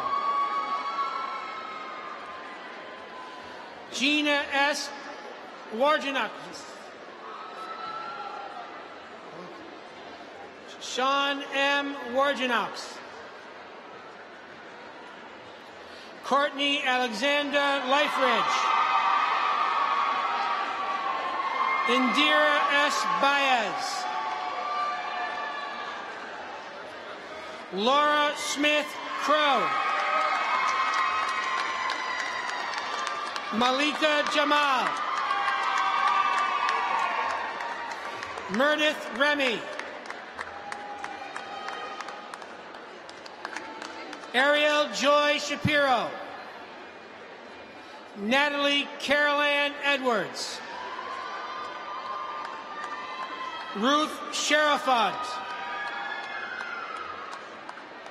Erica Lee Montero. Yurki Yukanya Cruz. Harry Ellie Joseph. Natasha M. Perales-Pagan. Esmeralda Guerrero Languso. Alejandro Silva Ribeiro. Fritz Lane Thermidor. Rose Nurtilde Dorgeles. Christina Maria Conforto. Taylor Rose DeFranzo. Amanda B. Shaw. Lorene Cardoza. Tiana Maria Lane. Allison L. Warren. Claudia Nancy Regan. Danielle M. Thero. Taryn Regina O'Neill. Anne Marie Sweeter. Oh, I'm sorry. Let me get that. Amy Marie Sweeter. You're welcome. Deborah Lynn Hilton. Quasim F. Ward. Edward L. Walker. Jennifer Allison Clark Harris. Nadia Johnson. Sean Douglas Ayala.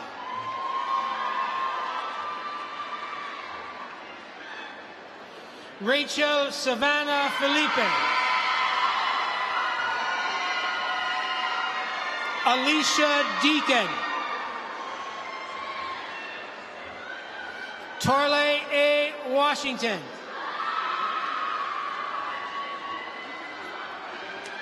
Plau Kunarsan.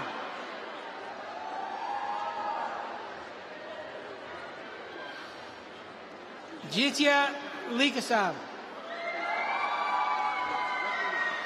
Samnetta Gay. Endurance Nikita Alamba. Ella Sueya Kukala. I'm not saying. Jennifer Ellen Dungara. Eileen Libby Mullins. Jocelyn B. Morin. Joellen B. Morin. Deborah Mackenzie's Menadas. Carlos G. Vasco.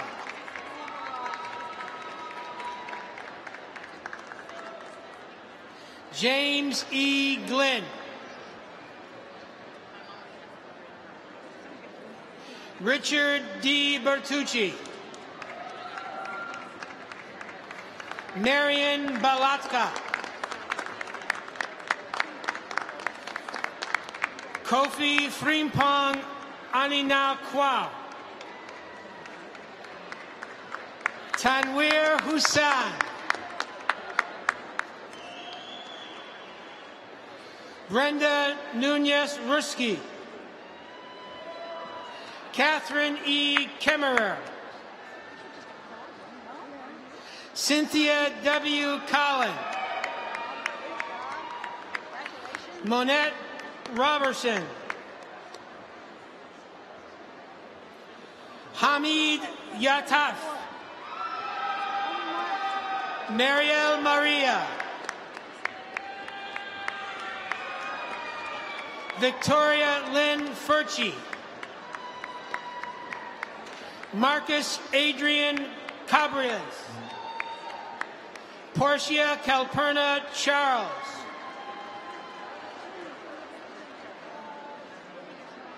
Rafet Ahmed Alanza. Kelly DeCasia Brinet. Anya A. Paris. Allison J. Thompson.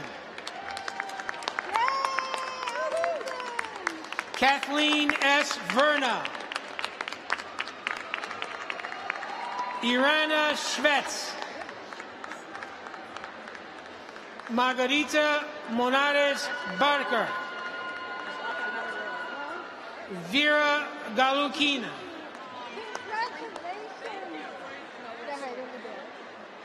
Eugenia Trammell Goldsby. Don J. Mathis. Jesse Brandt.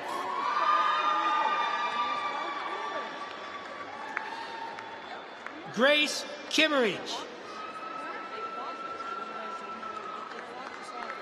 Kathleen D. Vagno.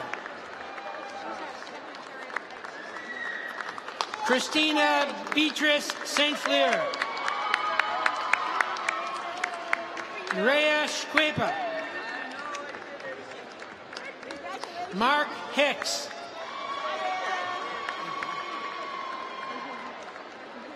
Jeremy A. Walsh. Junior Paul Patino. Rita Gonzalez. Morella Bonson. Omar Alvarez.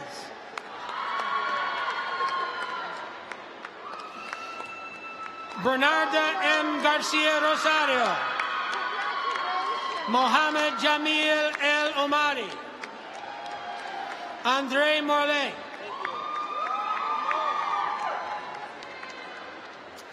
Janelle P. Salmon.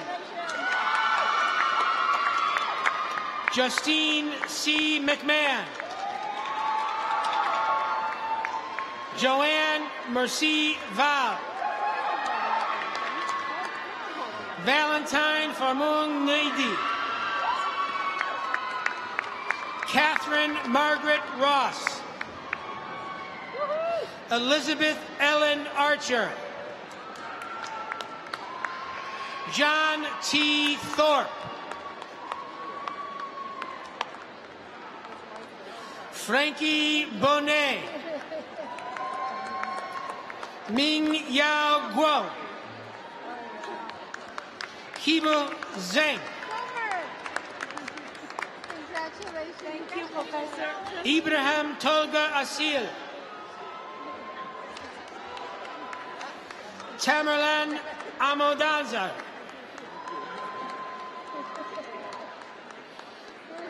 Kamir Saglam. Thank you. Dennerson B. Frassar. Thank you. Marie Daniela Dagonet Axentis. Jonathan Rivera Medina. Lena Maria Singh. Thank you. Claudia S. Kassab.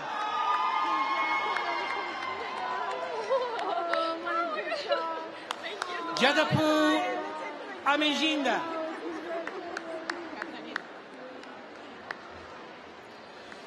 Patralak Diksung Nuthurth. Thank you. Kaitisak Chupatrasit Jab. Anita Lene Roscoe. Sukan Fosaka. Wachaporn Dangsor. Sunare Misorkastri. Nuankwal Juanare. Riola Riobe.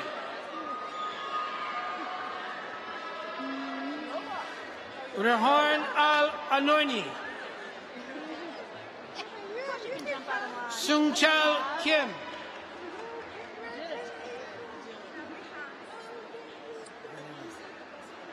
Mehet Akuyas.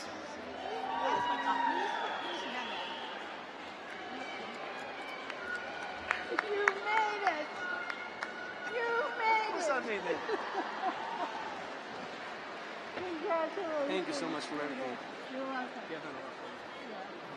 love you too. I'm coming to your wedding. Don't forget. All right.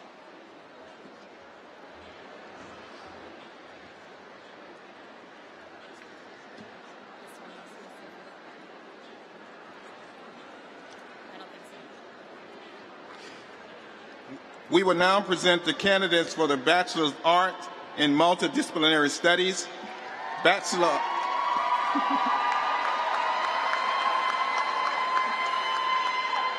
of Arts in Psychology, Bachelor of Science in Human Services, and the Bachelor of Science in Management in the School of Undergraduate Studies. Will the candidates please rise? Madam President, I present to you the candidates for the Bachelor of Arts in Multidisciplinary Studies, Bachelor of Arts in Psychology, Bachelor of Science in Human Services, and Bachelor of Science in Management in the School of Undergraduate Studies.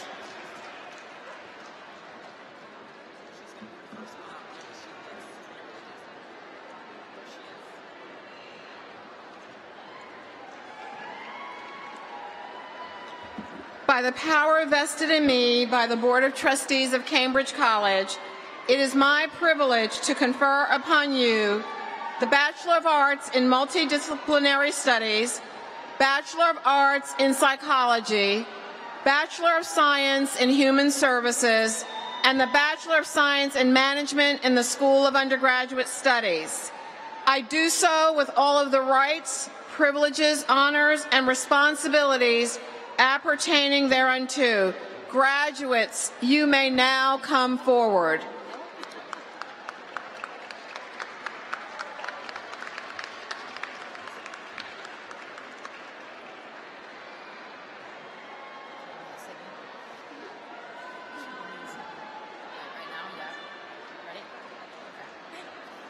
Laura J. Henderson.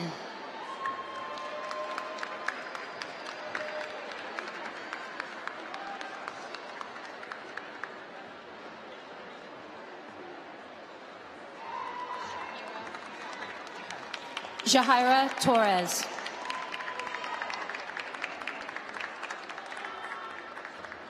Ariej Alsi.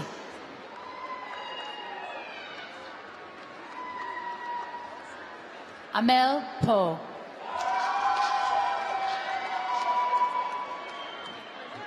Natalie Gonzalez.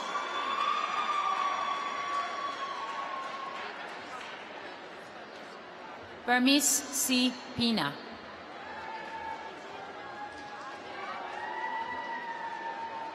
I got that. Ildulce Mendez Brandeo.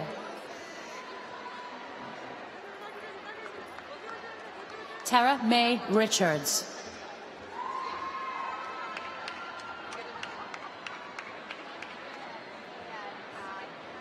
Ekaterina Siganova.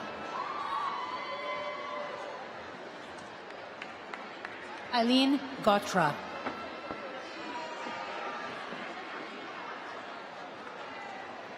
Michelle M. Ferreira.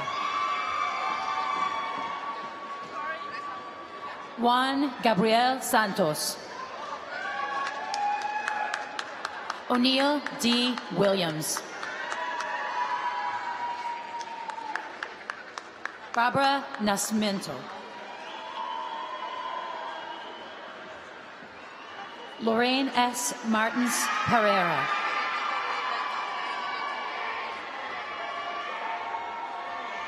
Edlin M. Benoit. Alexandra N. Manchester.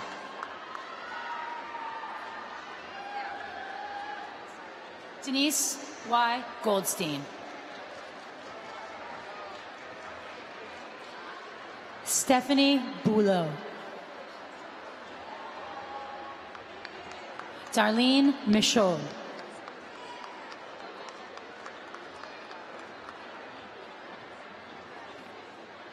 Niru Shakya. Anne-Leen Harrell. Brian Donald Reese. Reem Michael. Abdullah Rashid Sato.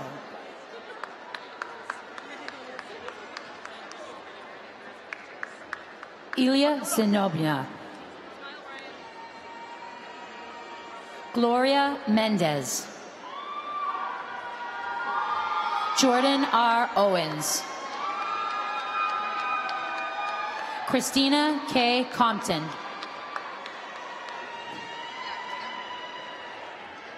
Mei Fang Chen. Harriet Elaine Robinson. Tiffany Hawkins Gozier.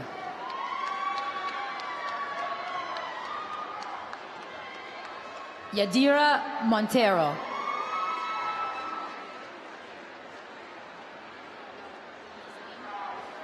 Merlin J. Castillo Abad.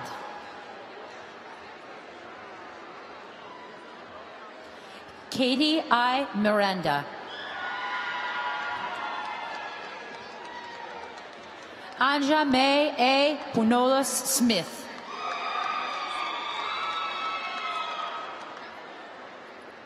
Maciel Tremos. Melissa Mendez.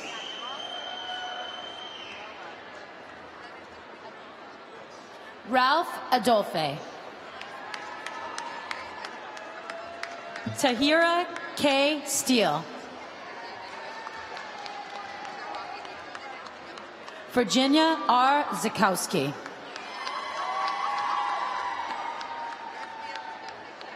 Geneva Renee Washington. Elizabeth L. Charmont. Jason L. Heath. Shannon Marie Delgado. Tracy Marie Morrissey.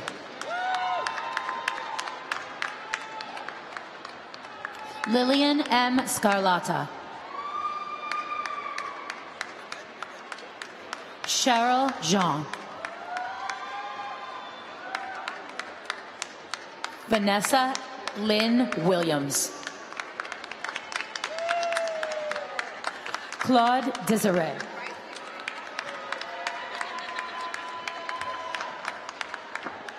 Charlot Pierre.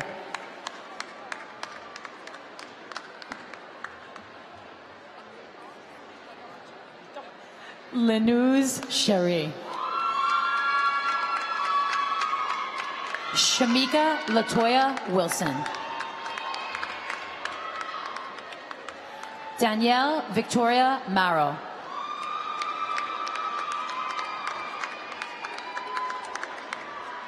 Rose Evnie Alexandra.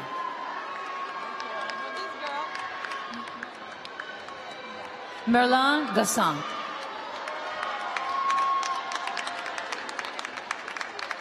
Marie Nathalie Balan Mondesir. Alita Vera Griffin. Edna R. Smallwood.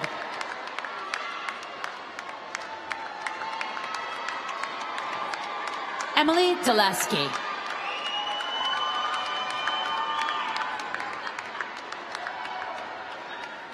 Yanil A. Marmolejos.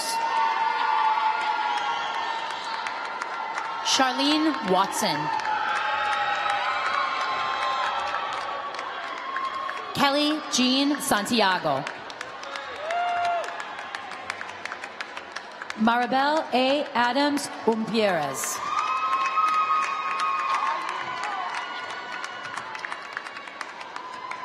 Stacy Borden Holiday.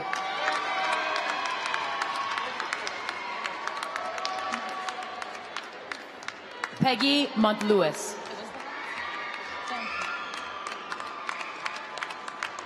Fong Kim Lu. Melody Santos.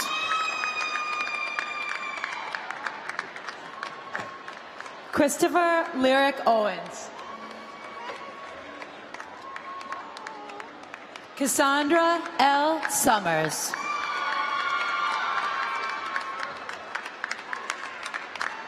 Bijay Shrestha.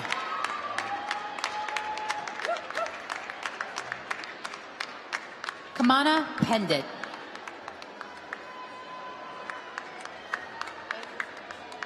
Sylvia M. Akay. Rohan Baharati.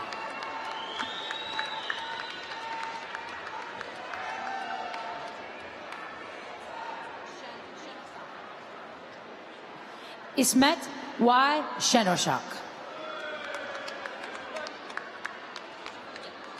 Iris Henriquez. Michelle Lydia Caparati. Sorry, Michelle.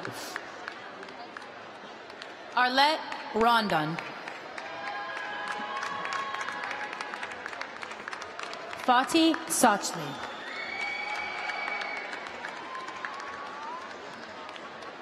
S. Antoine Skitany. Teresa B. Pontes. Merly Jaramillo.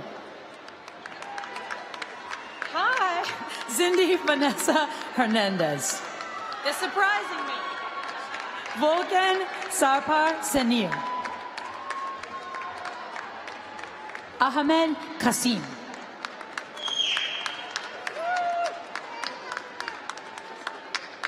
Henry Robert Esteve.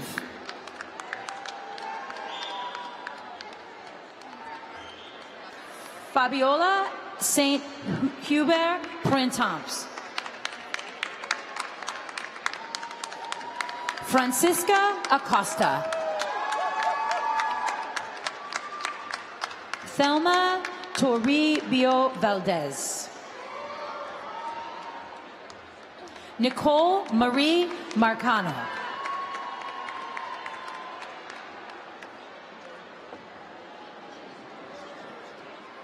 Boripon Vichechulchai. Jeffrey Medeiros. We'd like to say that the undergraduate class that has already received their degrees may sit. We know you've been standing. Excellent. Claudia Y. Hoyos.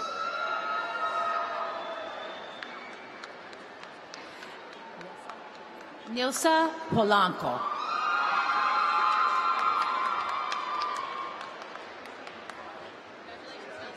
Bianca Juliet Switzer.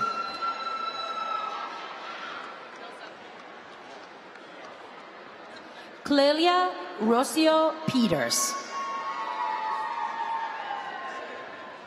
Stephanie Denise Gray.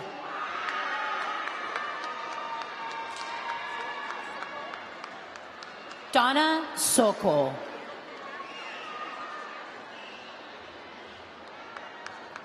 David A. Smith.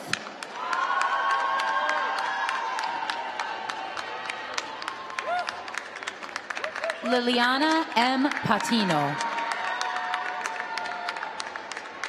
Amanda C. Bickmore. Lena M. Wing. Chantel Florestal.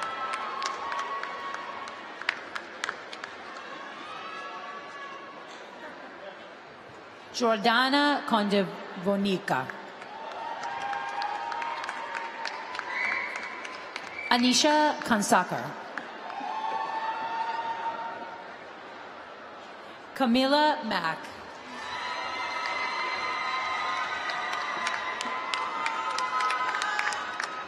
Renee C. Patton. Ariel Olivia Diane Carmichael. Andrea R. McGuffey.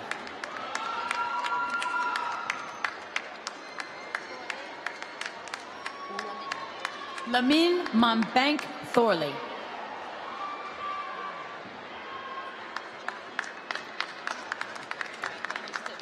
Jamie Eduardo Chang. Now I'm making it difficult.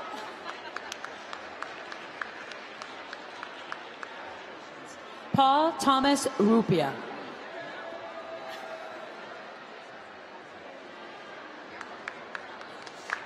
Stella Anastasia Rupia.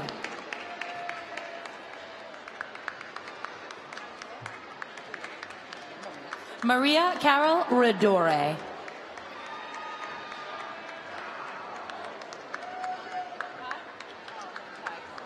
Yang Kai Dong.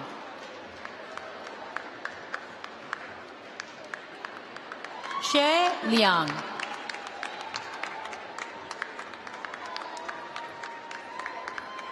Maria Inez Alves Carvalho.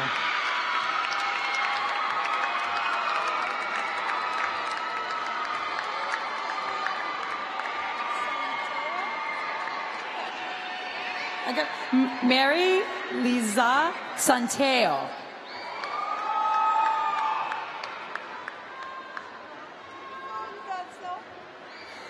See, I'm screwing up now. Jelene Frere, Rose Frere. You may mess me up.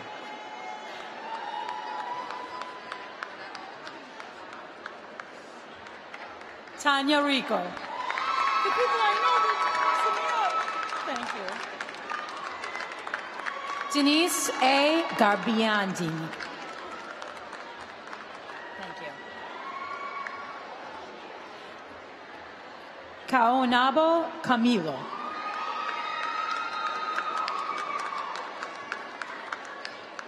Juana M. Sales. Michel Dubois. Nicolette O. Kelly. Sunita Tapa Karki. Inez Miranda Gamelo. Tammy Elizabeth Callahan.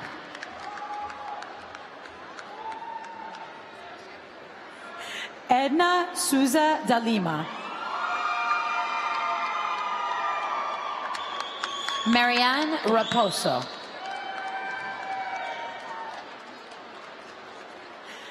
Janice Gutierrez.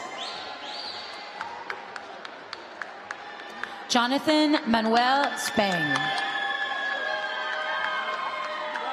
Tiffany Y. Stevens. Brian R. Muello. Simon Trin.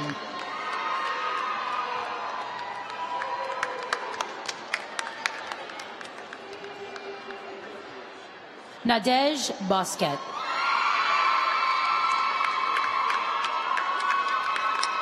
Sharon Marie Sneed.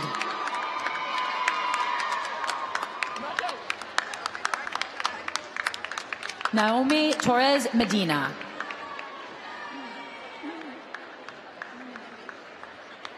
Maria Gabriela Reynoso. Danielle Masula Cota Ferreira. Teodora Lima Medina Amado.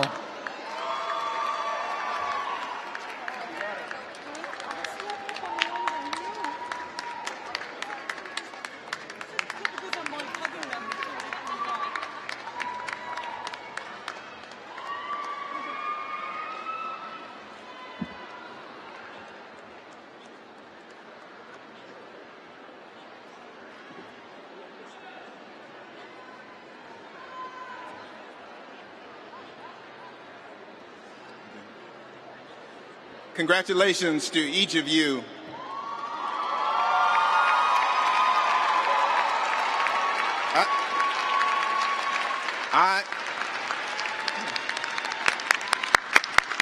Thank you.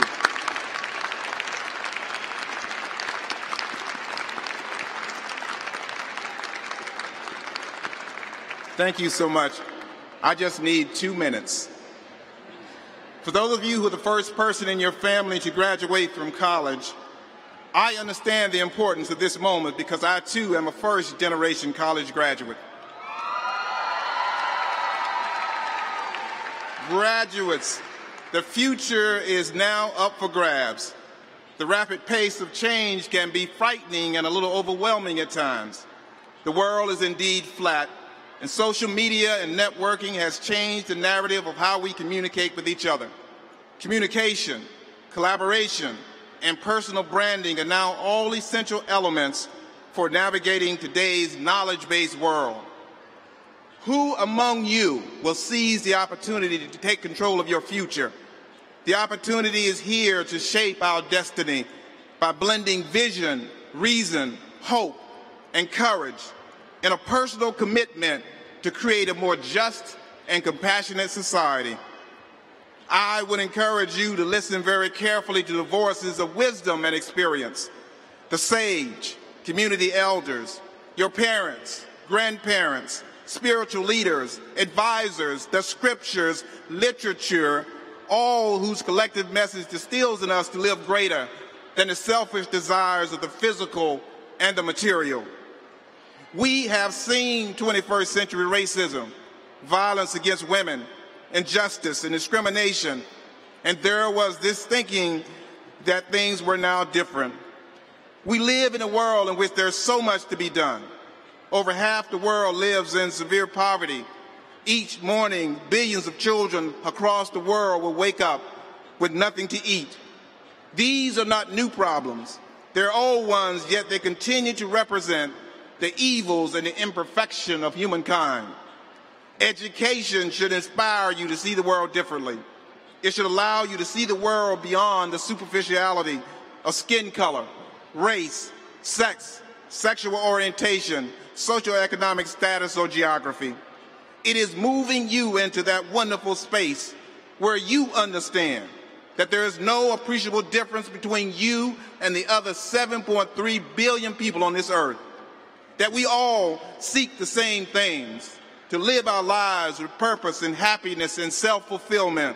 But seeking this cannot be personal. It must be collective.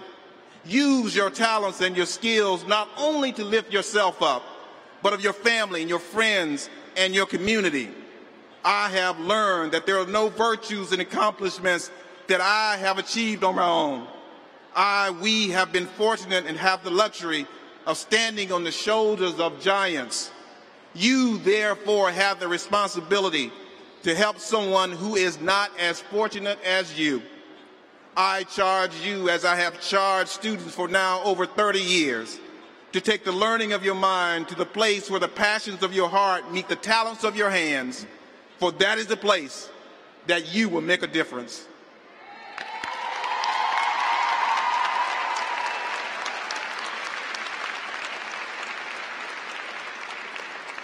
I got one last thing and then we're done. Graduates, your degree symbolizes accomplishments, but there is a paradox at the heart of commencement.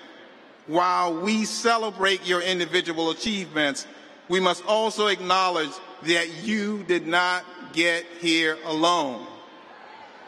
So, I would ask that the mothers, fathers, brothers, sisters, wives, husbands, sons, daughters, grandparents, aunts, uncles, cousins, partners, and any significant others that you may have to please stand, that we may recognize you.